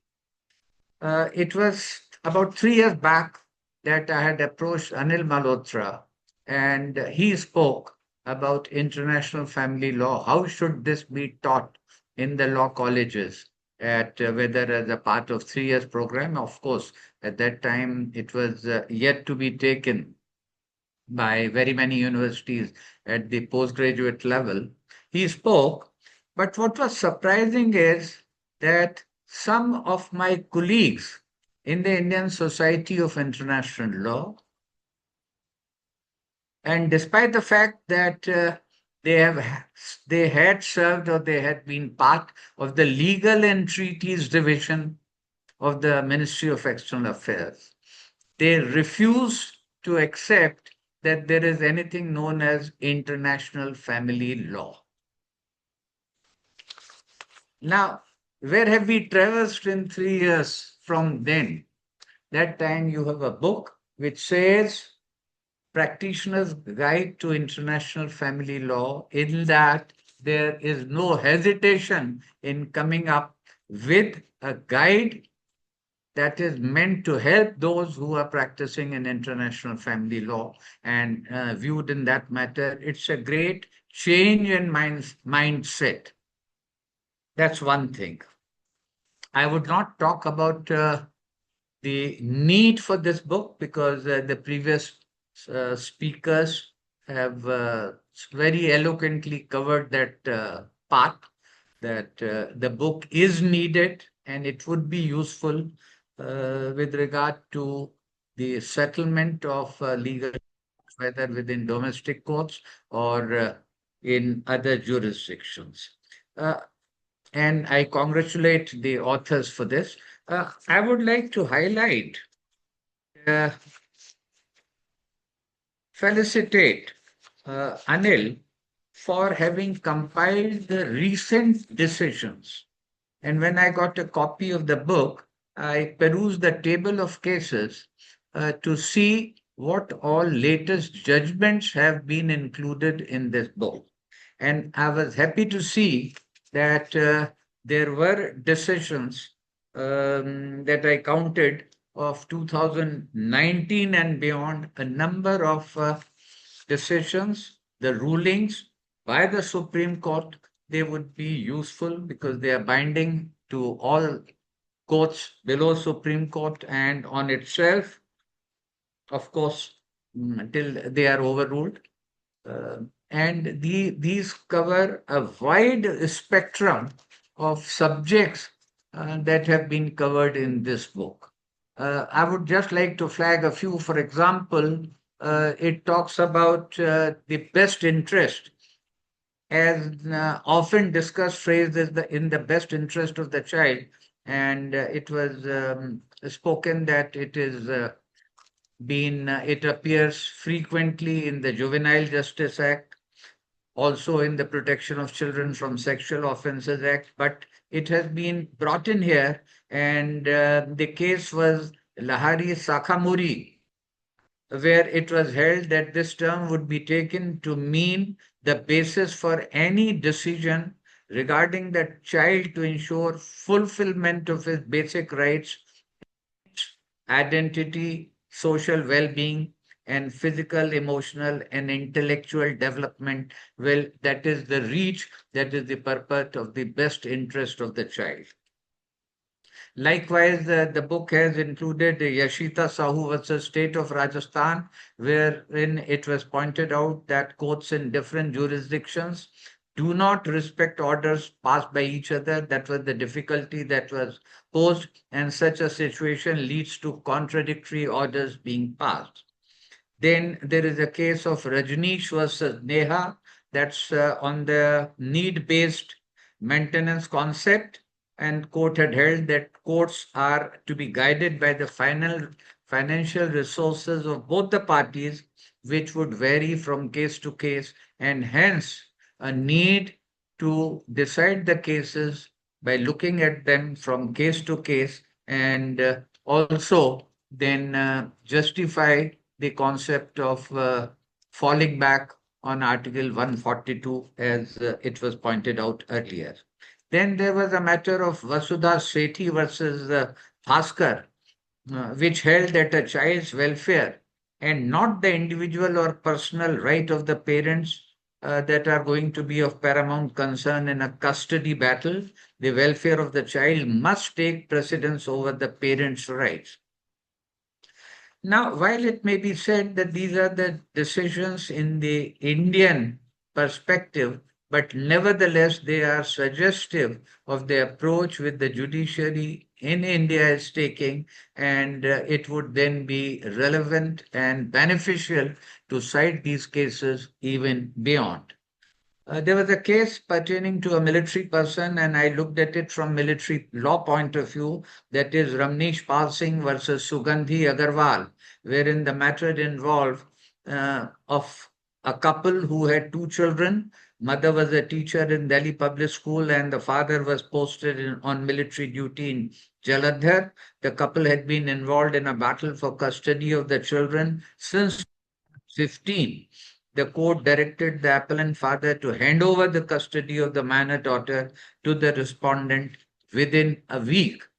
Now, that could be taken suggestive of the speed and also the approach of judiciary in India. Another matter that is cited in this book is of FPS versus SM, and that reflects the ongoing evolution in the application of international law within domestic courts, particularly in matters of child abduction.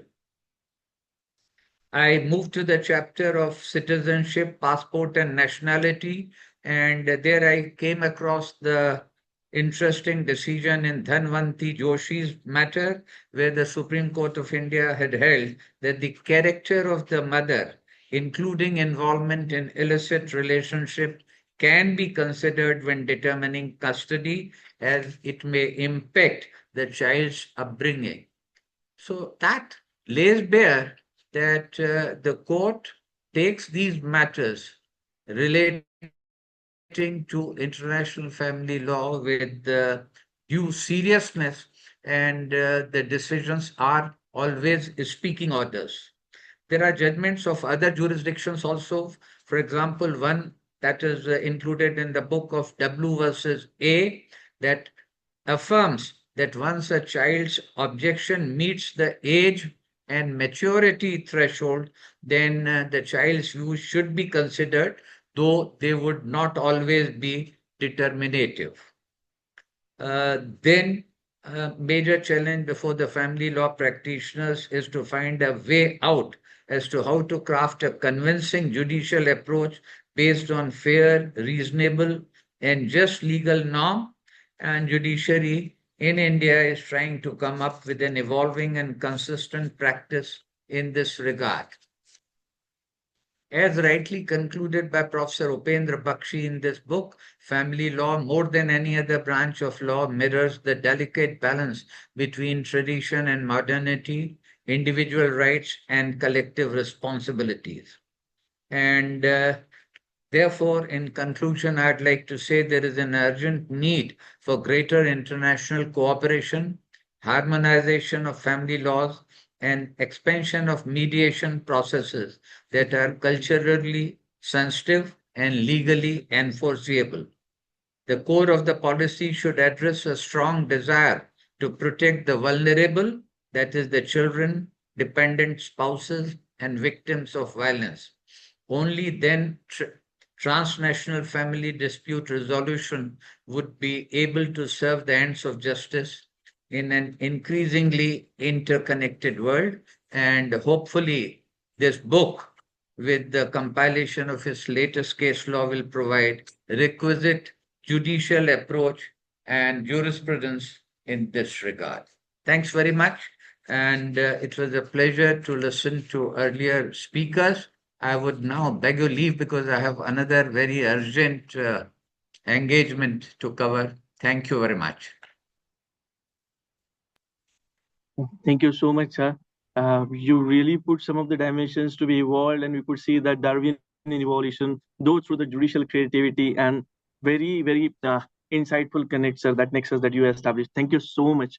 So, next panelist is the author of the book, Anil Malhotra, sir, who is practicing lawyer in India with over 40 years of experience and specializing in international family law. So he's based in Chandigarh and is partner of the law firm Malhotra and Malhotra Associates. So his key areas of practice are international family law, and that genus having the species of areas of practice as marriage and divorce, child abduction and custody, inter-country adoptions and surrogacy, maintenance and property related issues, interpretation and application of foreign court orders in India, succession, inheritance, wills and property, and least like catalog is still inclusive.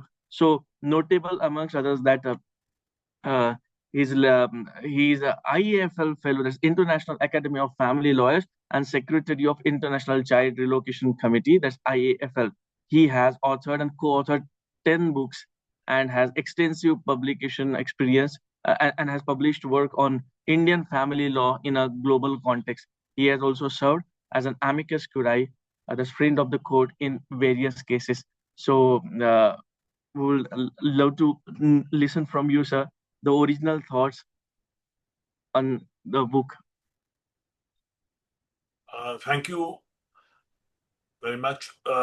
First of all, I would like to express my gratitude to Symbiosis, Professor Shashi Gurpur in particular, for organizing this event and giving us the opportunity to host this discussion. I owe my debt of gratitude to my teacher, Dr. Professor Vernomensky, with whom I now have an over 42-year-old relationship. But most importantly, a person who taught me how to read, write, think, and analyze. It is his learning skills which were imbibed in me that has given me this step forward and this path to which we have now authored the 10th book.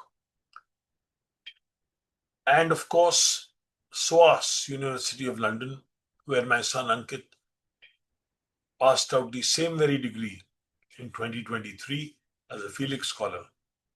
I think what SOAS gave to him in terms of writing skills, in terms of expression, in terms of updation, is what the 10th book is all about.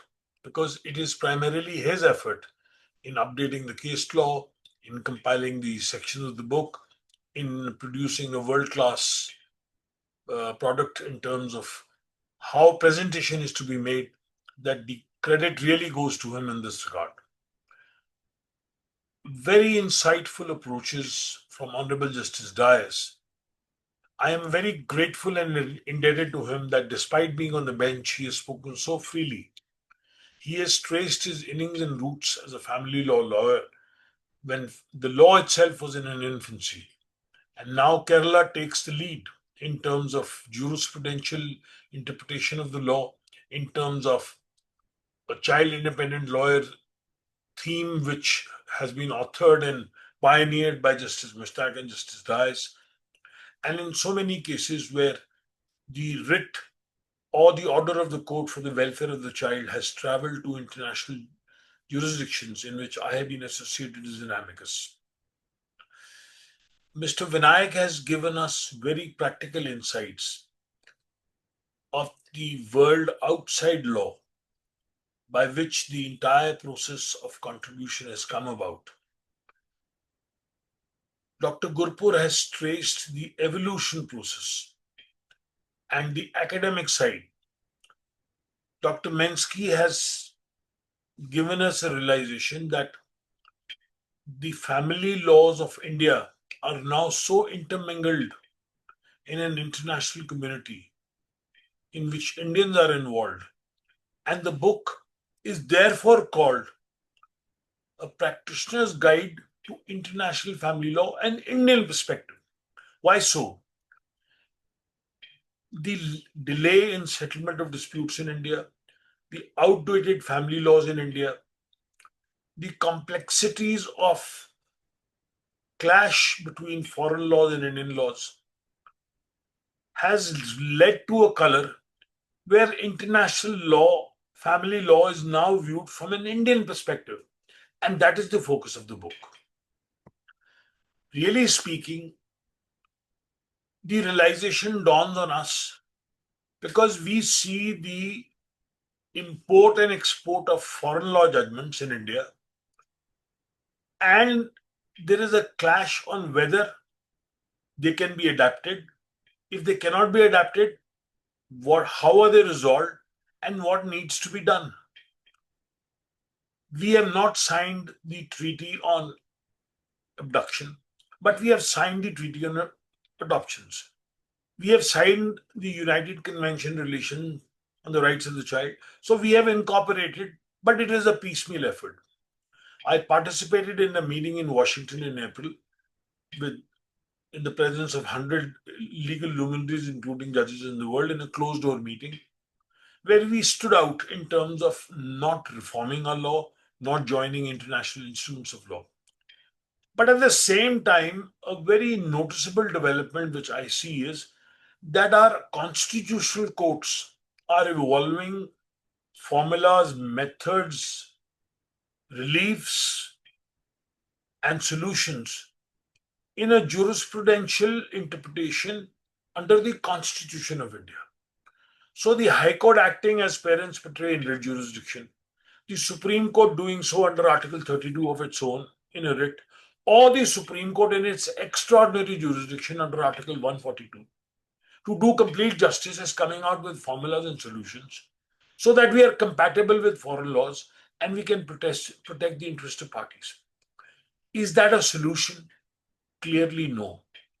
We need to amend our laws. We need to change our laws.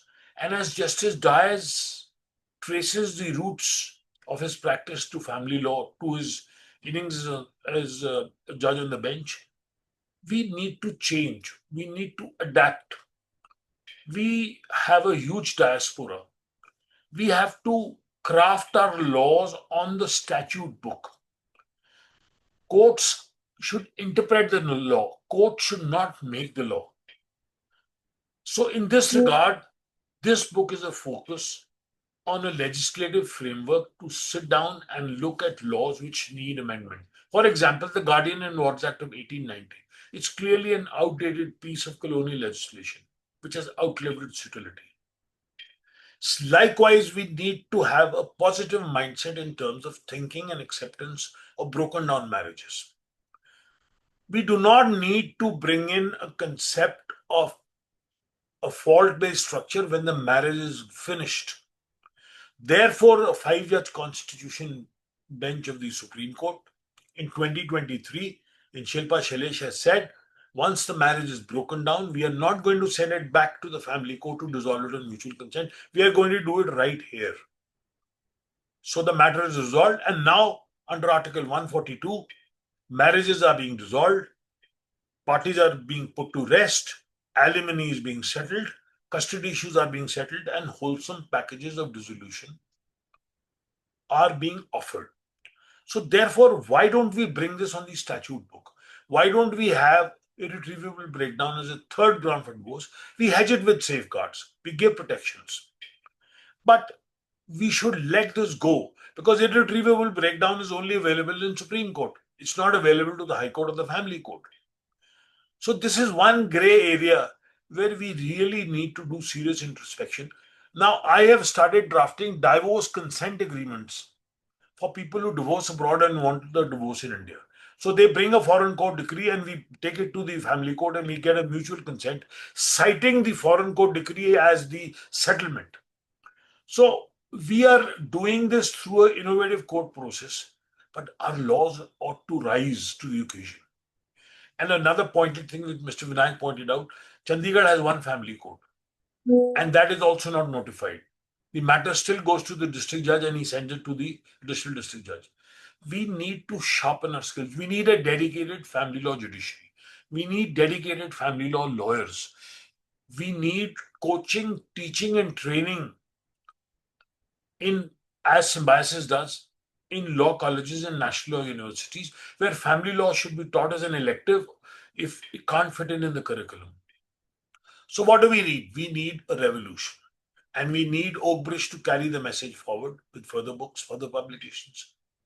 We need thinkers like Dr. Mensky to plant seeds of change in more people.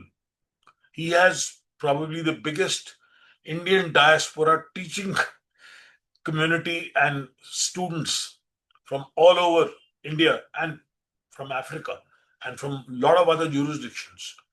And these are the carriers of change. These carriers, like me, like Ankit, like Ranjit, have been igniting the Indian jurisprudence.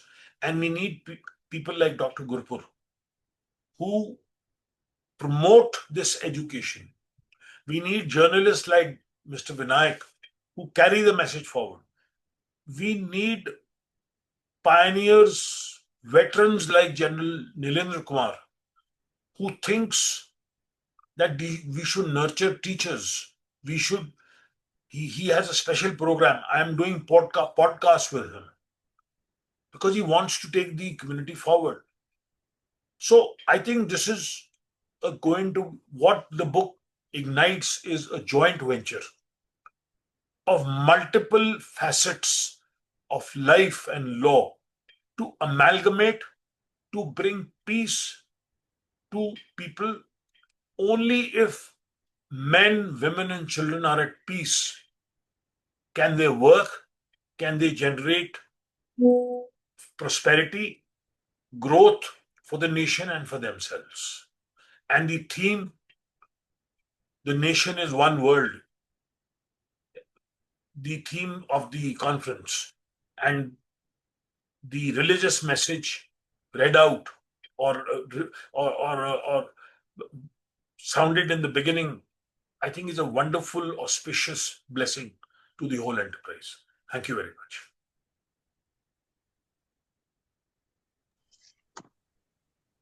Thank you so much, sir. So, uh, as we say in interpretation, to go into the legislative intent while interpreting the statute. So, better understanding this book. So, discourse by you is like reaching the author's mind, what he has in mind, how the book led to be translated into reality, the way it was conceptualized. Thank you so much, sir. Before we start question, yes, we have another panelist, Mr. Shrish Chandra, who is founder director of Oak Bridge Publication Private Limited.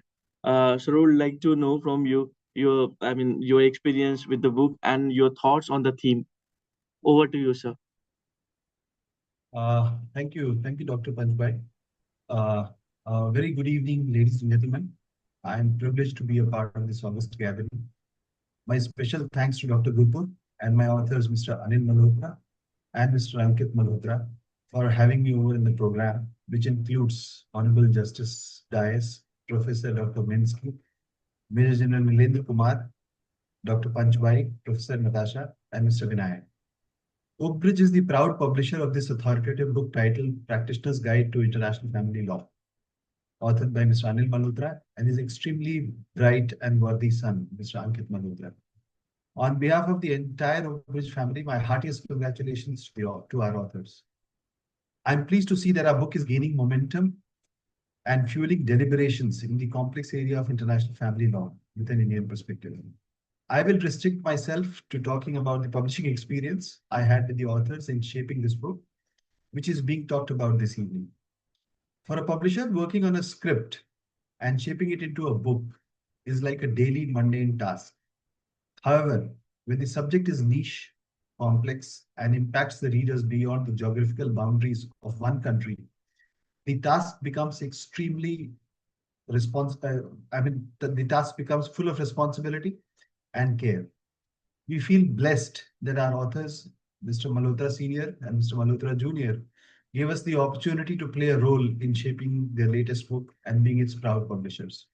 The passion of our authors, their mastery of the subject, their wholehearted participation, and their willingness to dive deep into the minutest details, nuances, and finer points made this whole exercise not only memorable, but also enriching and full of learning for each one of us at Oakbridge.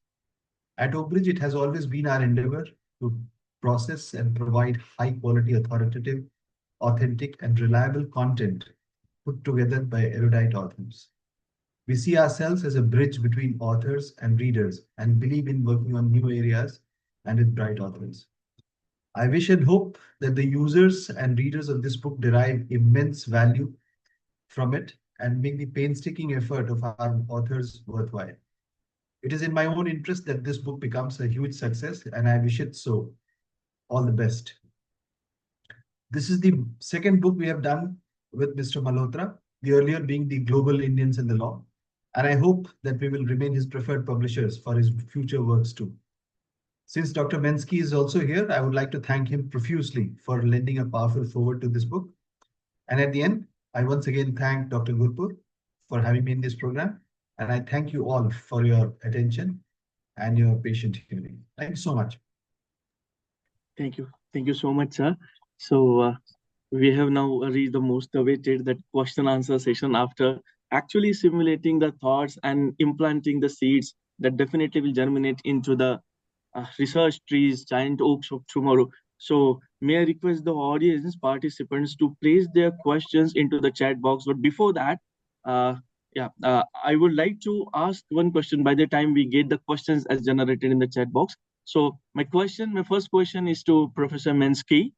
And that question is that international family law, when we see the construct of the perspective, it's a conglomerate of very heterogeneous ideas, percepts, beliefs, even personal laws also. So at one jurisdiction, it may be a sacrosanct relationship, whereas in Occidentals, it may be near the boundaries of a contract. So yet another jurisdiction may recognize it as a living relationship as a full-fledged legal institution. So in one country, the delights and constructs of the cruelty may be different, whereas in some jurisdiction, it may still take a judgment to evolve that mental cruelty is still a cruelty, because tolerance is something which is deep rooted in the traditional context. So in this it's not one canvas, it's a heterogeneous canvas. I mean, on one canvas with heterogeneous different shades and strokes. How to address the challenge of that uniformity, predictability, and stability, which is the age-old standard of a good law?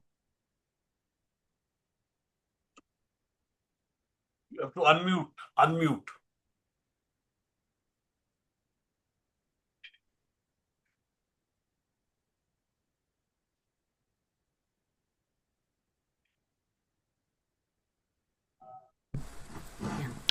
Okay. I'm sorry, but I'm really illiterate. I think your question really comes to the core of the whole thing, yeah? If everything is so complex and so multi-dimensional, can we ever expect anything to be regulated formally like this? I heard what Anil says about the need for more legislation, for more clear-cut guidance. But in response to your question, I would rather say, look, what India does in terms of going from case to case, yeah, is actually quite a good strategy. Yes, it's messy, but don't imagine that legislation per se would be less messy, because there will be so many loopholes, so many little paragraphs where people argue also. There will still be a need for judges to deal with all sorts of things. That's the same argument I use to counteract the claims that a uniform civil code for India would be sort of the magic remedy. No way. Yeah? The various differentiations that we have and experience all over the place can, in my view, only be dealt with by working from case to case in the framework of, yes, of legislation, of all sorts of broad regulation, but the fine details of whatever specific case comes before the court, that will always remain, I think, a task for the judges to resolve. I think that's probably an answer. Yes, thank you so much, sir. Definitely, sir. It will definitely guide me to research further through these guidelines.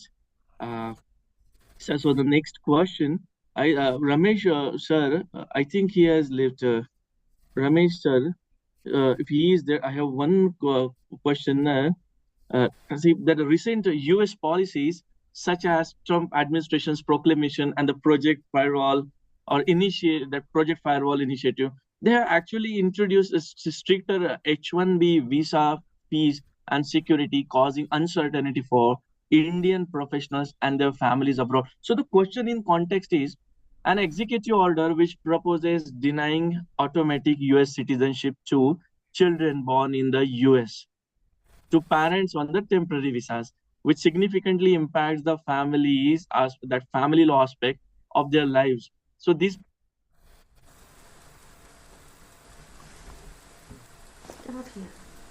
We can't hear you. No. Ashutosh, we can't hear you. We can't hear you, yeah. Yes, sir. I think Ashutosh sir may be facing a little bit to of. the Okay, he's politics. back. So Okay. I think Ashutosh, wasn't once audible. you Yeah, said sorry. about the order, you got Yeah. disconnected in between. Can you repeat the question? Yes, sure, ma'am. I'll repeat. Sorry for the inconvenience. The question is, say, recent U.S. policies such as that Trump administration's proclamation and the Project Firewall initiative, which have introduced stricter H-1B visa fees and scrutiny that causes uncertainty for Indian professionals and their families abroad. An executive order proposes denying automatic U.S. citizenship to children who are born in the US to parents on temporary visa. So significantly, this impacts family law aspects of their lives. So these policies create potential family separations. unplanned and unwanted family separations, which also forces families to reconsider long-term plans in the US, and definitely which may encourage the migration to the countries which are perhaps more familiar or favorable to the policies. So how to address, is it going to impact somehow the international family law, sir? Ashutosh, since Mr. Vinayak is not here, I'll take this question. Yes, sir, please. Now, Ashutosh, let me explain to you that the question of nationality and citizenship is a domestic prerogative. Let us look at India itself. Now, you must understand that being born in India or being born in the US is a domestic decision for Indian or the American laws to take. I give you an example. Suppose you have people of Indian origin who have, let us say, acquired American nationality, have a child born in India. Now, per se, if a child is born to former Indian nationals who are now US citizens in India, does not give you an Indian citizenship, by the way.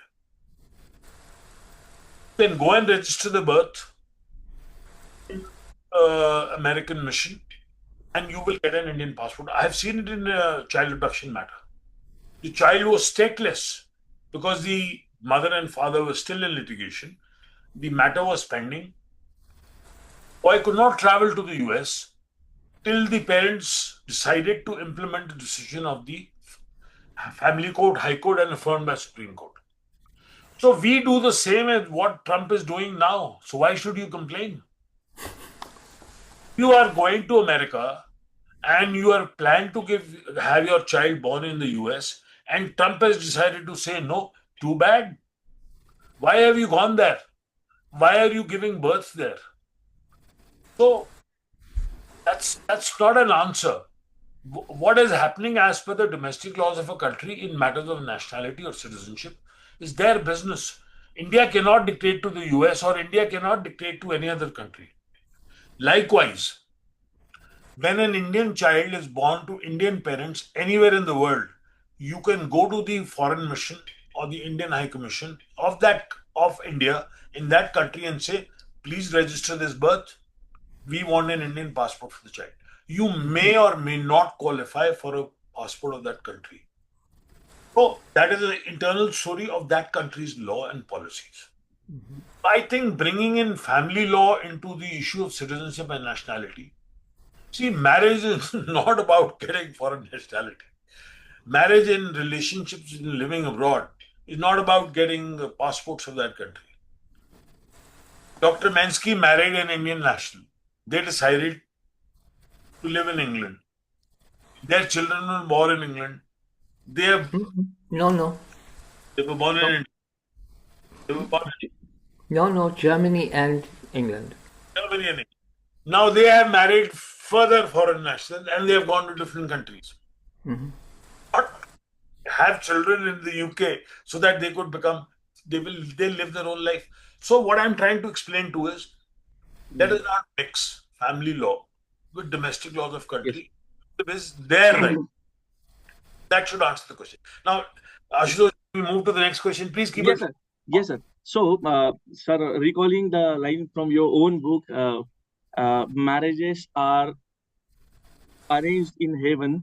They are performed, they are solemnized in India and divorced in US. I mean, something like so. Toward us, in one philosophy question, this appears to be. So I read the question as misnomer. As a misnomer, many stakeholders of the law look at family law mere as private law, both at national and international spheres. However, be it a dispute of desertion, divorce, adoption, maintenance, the one who suffers is actually suffering from violation of something such which may be on the highest level of violation, may be the violation of human rights. So, sir, would this jurisprudential shift as a model from mere violation of a private law to the violation of human rights is the philosophic need of the present family philosophy? Okay, before Anil answers, I request, there are two student questions. Yes, so ma'am, let's, I think both are directed to Mr. Anil. Yeah. Ashutosh, now I think we should take the questions from Yes, sir. Definitely, sir. I'll read the questions in the chat box only. I'll skip the panel questions. these questions which are posed by the audience. I think I should ask on a priority. So, good evening, respected panel. Yeah. So the question is, sir, just a second, sir. Yeah. So a student wanted to ask that since UCC is so much in the talks now, how do you anticipate the potential implementation in India that would impact the principles of international family law and the application of personal laws for NRIs? Let's be very short about this. Yes, As sir. Dr. Skia said it, UCC is not a panacea for all these problems. UCC will never be a reality in reality. Too many personal laws. Can't take away Hindu law. You can't take away Christian law. You can't take away Muslim law. They're too deeply ingrained. And maybe it works in Goa because the Portuguese left it. But how far is it practically working? Another question. So therefore, I think the existing system of multidisciplinary personal laws in India, but at the same time having an enactment and an approval of the parliament, but all of them going to the family court for resolution as per principles of the personal law is the best solution in a multi-religious, multi-social community. For me, Kerala is a foreign country. Gujarat is a foreign country because the laws, the practices, the habits, the culture, the food, the language is so different. So, in this perspective, I think UCC will not resolve anything, honestly. Okay. Yes. Thank you, sir. So the next question is by He has a our own comparer, and he wants to ask to Professor Minsky that given your extensive scholarship, sir, on legal pluralism, how do you see the continuing interplay between state law, religious laws, and customary practices in India shaping the future of family law reforms? Can I take this occasion to add to what Anil just said? Please, sir. Yeah. Please. Because yes, we have all these different personal laws, and I totally agree with you about the UCC not being a panacea and all that. But what's actually happening, I've observed for many years now, at least in the areas of marriage and divorce, not in child abduction and other areas, in these mainstream personal law areas, there's actually a harmonization of personal laws going on. So it doesn't matter any longer whether you're Hindu, Muslim, Christian, or whatever. The rules are rather much the same, yeah. And this process, somehow nobody wants to acknowledge this, but it's actually going on, yeah. And so at various levels in the courts, certainly in society, yeah. And maybe that's a way forward to sort of avoid so many complex pluralities that the student is asking about.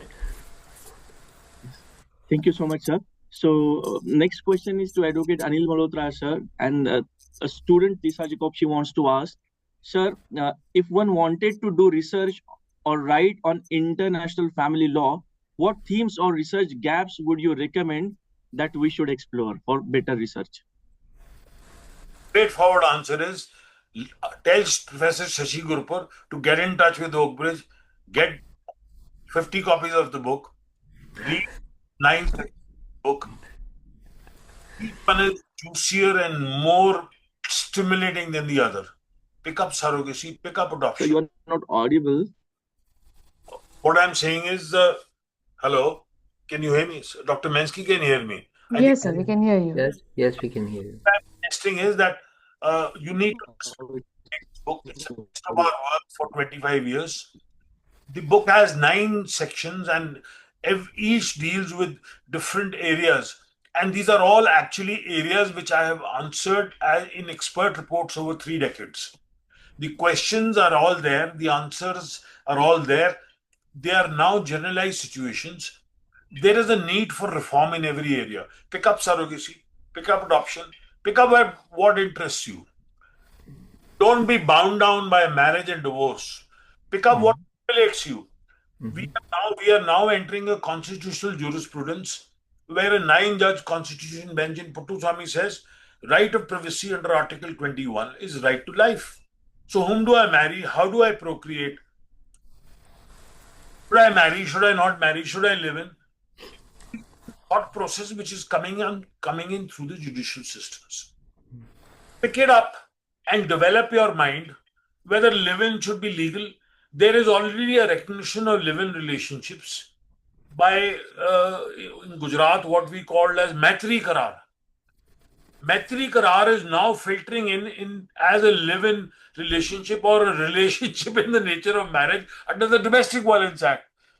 So these are all innovations which we are bringing in on the table because we want respect to a decision of an individual. So what we really need is change in societal thinking. We need to see how we can resolve without the need for law. Now, the concept that I will live with my husband till I die is a societal pressure. Thought of it. The symbiosis because you ignite them. Give them copies of my book, let them choose an area, and maybe you can ask Dr. Mensky if he can be a supervisor for some of them. Next question, Ashutosh. Yes, sir. That question is from a student who wants to seek advice from you. Sir, which advice would you give the law student aspiring to build a career in international family law? Lot of potential. I now find that I don't need to go to court anymore to do routine litigation because all the time I'm answering queries, I'm answering questions, I'm doing expert reports, I'm doing professional opinions, and I'm guiding people on what to do. How do I implement a foreign court order? How do I get my child back? How do I take a child out?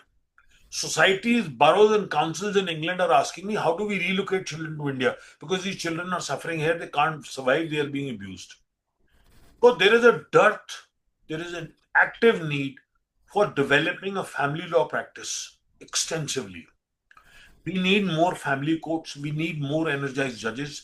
Our judicial academies need to train more. And I think most important, the law curriculum needs to change. Dr. Mensky used to teach a course on law and society in South Asia in 1984. We used to do it together. Why can't we have courses like this in the law curriculum in India? Why do we teach conventional subjects which the Bar Council has stipulated and which have been going on since 1960? Change thinking, change mindset. Youngsters today are much brighter and sharper. They will take. Anil, just to interrupt, we do change. We have, instead of calling courses at Law and Society, in the family law, when we teach, we give introduction on social dimensions of law.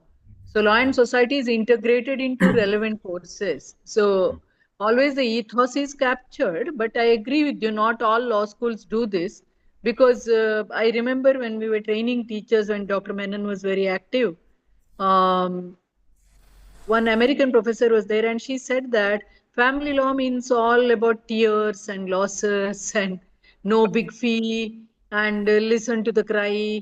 And secondly, if there is a sociological understanding, most of the disputes also could be reduced and solved in a very amicable, non-harming way. That's what she was saying. You are right.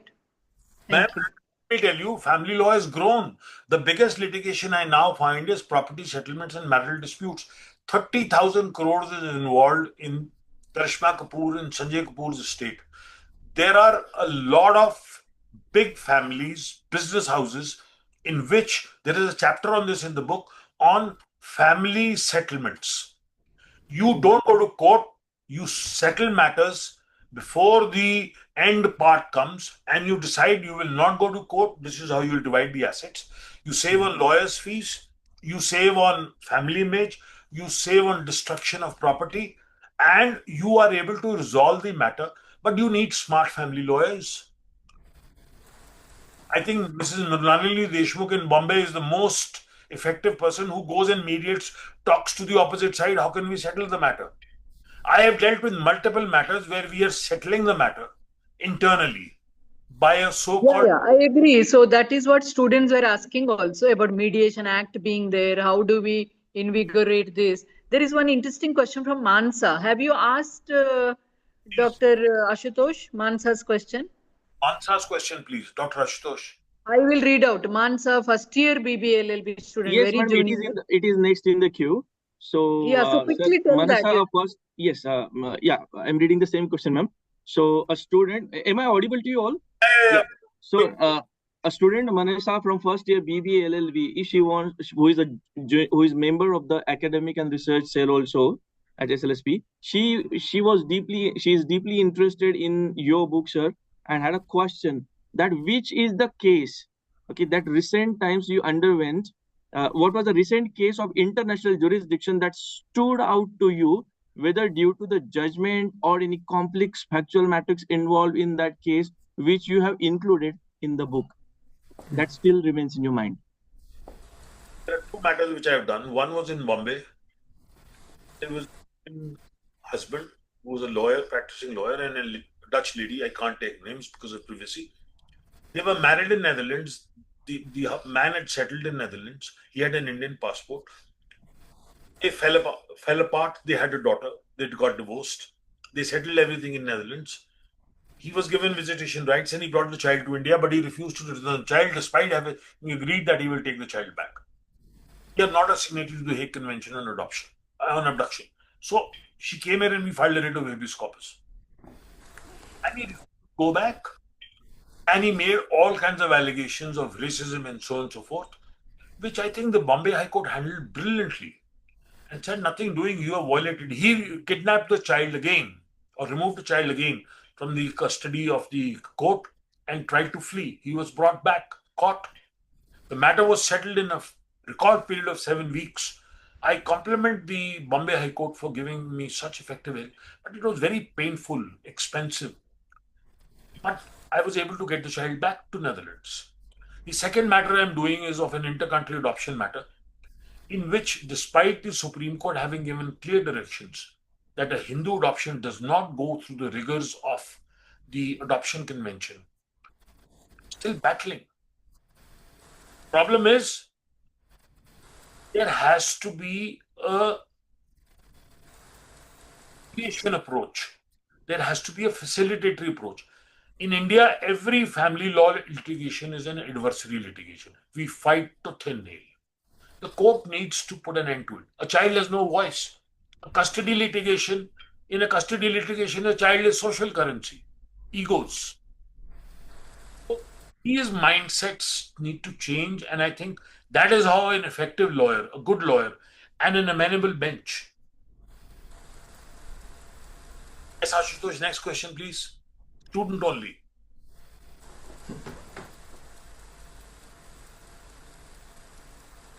Yeah, so sorry for that. I was on mute. So there are no questions in the chat box. So I think yeah, I have checked all the questions.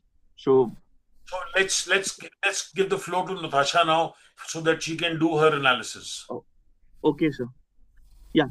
So Yes. Thank you, sir. And good evening, everybody. Good evening to the panelists. Good evening to the esteemed panelists of the discussion.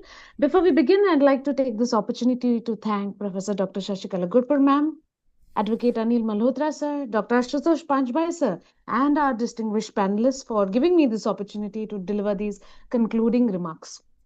Now, in today's discussion, which has ranged from politics to jurisprudence, I am reminded of Roscoe Pound's words. He said, "The law must be stable, yet it cannot stand still." And nowhere is this tension more visible than in family law. India's family laws, which are rooted in religious personal laws and statutes sometimes dating back a century, as mentioned by many of the panelists, they don't often align with today's world where marriages, separations, and even divorces and custody disputes, they span multiple jurisdictions. In today's discussion, we had a gracious welcome by Professor Dr. Shashikala Gurpur ma'am, who first of all recalled the earlier works of our author Anil Malhotra sir. She underscored the relevance of this subject to the educational sphere, and in her characteristically engaging style, she weaved her own experience and observations from family law in her introduction. Ma'am also emphasized that books such as these from practitioners are a wealth for future generations. Then, of course, we had the introduction of the book by Dr. Ashutosh sir, who, with his many quotes and legal phrases, he gave us a chapter-wise understanding of the book. When it comes to the panel discussion, we first considered the matter of child custody and guardianship. And of course, we spoke about India's reluctance to join the Hague Convention and the unenforceability of foreign court orders. Here, we usually have Indian courts re examining the matters afresh, focusing on, of course, the principle of welfare of the child. Now, while this principle is sound, we can see a lot of delays and inconsistencies in the litigation process. Justice C.S. Dias himself highlighted these increasing cases of family law, which has led to sort of a changed mindset of the younger generation, pushing them away from marriages. So maybe reforming the Guardians and Wards Act to allow for joint custody, shared parenting, time-bound decisions, of course, would align us mostly closely to global best practices. Again, another solution given by Justice Dias was ADR. Secondly, we discussed issues of marriage and desertion and maintenance of spouses who, especially those who are deserted abroad. We have seen, like Ramesh Vinayak sir was discussing in his article and even today, about Indian women being deserted overseas without any recourse. So, since foreign divorce decrees are not recognized here, it creates some sort of a prolonged limbo. Dr. Mensky also explained to us this increasing trend of Indians living abroad or being born abroad. He spoke about Indians with Portuguese passports, and therefore mechanisms to streamline recognition of foreign judgments, bilateral treaties, to enforce maintenance. All of these are urgent needs of the hour. Thirdly, we discussed inheritance and succession, which is another conflict. Indian residings abroad, they retain property in India, and without clear legal instruments, transferring this property becomes a nightmare. And as discussed, even just a simple step of encouraging Indians to execute wills specifically for Indian assets could help. But beyond that, clarity and simplification in the laws are also much overdue. Anil Malhotra sir himself has explained in his speech today and also in his book the conflict in Indian laws, conflict in Indian judiciary, and also need for simplification, like in cases like Shilpa Shailesh. Lastly, we discussed adoption and surrogacy, where we see gaps in the institutional reform. Of course, we know that the CARA process is very slow and lacks a lot of judicial oversight. But also, there's a clear conflict between the Hindu Adoption and Maintenance Act and the Juvenile Justice Act. Surrogacy laws also, instead of regulating with compassion, have become more restrictive. For example, we can see the Surrogacy Act and the ART Act abruptly reversing the decisions in Puttaswamy or Navteej Singh Johar or Shafin Jahan, where scope of individual choice in matters of privacy, marriage, family life, all of this has been discussed and now regressively overturned by these legislations. Here too, global realities need to be taken into consideration. Of course, here I have to note about Justice Dias's division bench decision along with Justice Mustaq, where they innovated the process of appointing child independent lawyers, which is now supported by the National Legal Services Authority and State Legal Services Authority. Now, apart from this discussion, it was also very delightful to hear the background story of the making of this book, which was put forth by Sheesh Chandra sir. Largely speaking, let me now conclude with the larger three takeaways. Number one, the child must be put at the center, just like Article 3 of the UN Convention on the Rights of Child goes. The interest of the child must be the paramount consideration. Um, this was also focused on by Major General Nilendra Kumar sir, where he spoke about the multiple judgments that focuses on this topic. Number two, India cannot really remain isolated. With the largest world diasporas abroad, we need to engage with international conventions and treaties. And this will not mean a loss of sovereignty, but more certainty and protection for Indians abroad. The adoption of the kite model, as suggested by Dr. Werner Mensky, sir, will surely ensure that we consider social aspects as well as aspects of domestic, as well as private international law. And just like Ramesh Vinayak sir has suggested, maybe increased cooperation between countries, bilateral treaties, discussions with foreign governments, and just inter-country cooperation will definitely help. Fourthly, institutional reform, such as fast tracking of justice delivery system, supporting of the family courts with counselors, child psychologists, mediators, trained judges, all of this is necessary, without which even progressive laws will just remain like paper promises, as said by Ramesh Vinayak sir. He gave us an example of the family courts in Punjab, and also suggested introduction of district level family courts. And lastly, also taking from the speech of Ramesh Vinayak sir and inspired by Symbiosis Law School Pune and its best practices, introducing more research and education on the subject of family law is another large takeaway. And so, to conclude, family law is not just about precedents or statutes, it's really about lived human relationships. Just like Justice Oliver Wendell Holmes has said, the life of the law has not been logic, but it has been experience. And like Justice Dias said, I hope that we know that the child shows man as light shows day, and only if our legal system evolves, anchored in Indian values, of course, but also in sync with global realities, only then will we be able to fulfill the true purpose of justice, to protect the vulnerable and to deliver justice across borders. So, congratulations once again to Advocate Anil Malhotra, sir, Advocate Ankit Malhotra, on your scholarly work. Thank you all to the panelists for your insights, and thank you also, Gurpur ma'am, for allowing me to draft and put forth these concluding remarks. Thank you, one and all. I now hand over the mic to Kartikeya for the vote of thanks.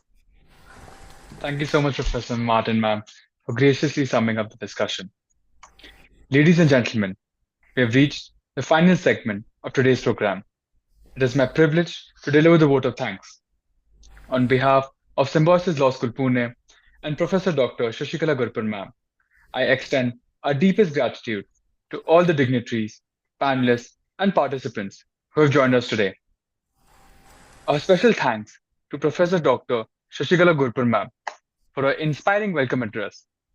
Honorable Justice C.S. Dias sir, Professor Emeritus Dr. Wono Mensky sir, who has been a personal tutor, guide, and well-wisher of Anil Malhotra sir, Ranjit Malhotra sir, and Ankit Malhotra sir, all LLM from SOAS University of London. Major General Nilendra Kumar sir, Mr. Ramesh Vinayak sir, Mr. Shirish Chandra sir, also our esteemed authors, Advocate Anil Malhotra sir and Advocate Ankit Malhotra sir. Dr. Ashutosh Panchbhai for moderating the panel discussion. Professor Natasha Martin ma'am for her insightful summarization of the key takeaways. Oak Bridge Publication for collaborating with SLS Pune. We also acknowledge the absence of Mr. Ranjit Malhotra sir, who could not be with us today due to unforeseen circumstances. His contribution to international family law remains deeply valued, and we extend our regards to him. A heartfelt appreciation goes to the IT team, organizing team, faculty, and student volunteers whose tireless effort made this event possible. We finally thank our audience for their active participation and enthusiasm throughout. With this, we formally conclude today's program. Namaskar, and have a wonderful day ahead.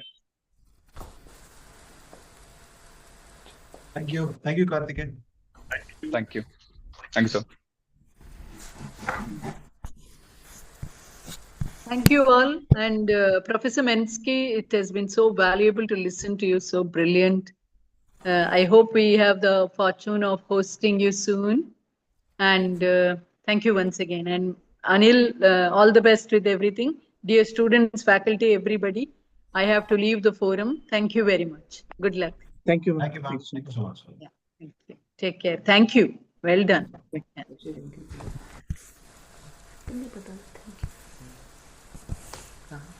Thank you, sir.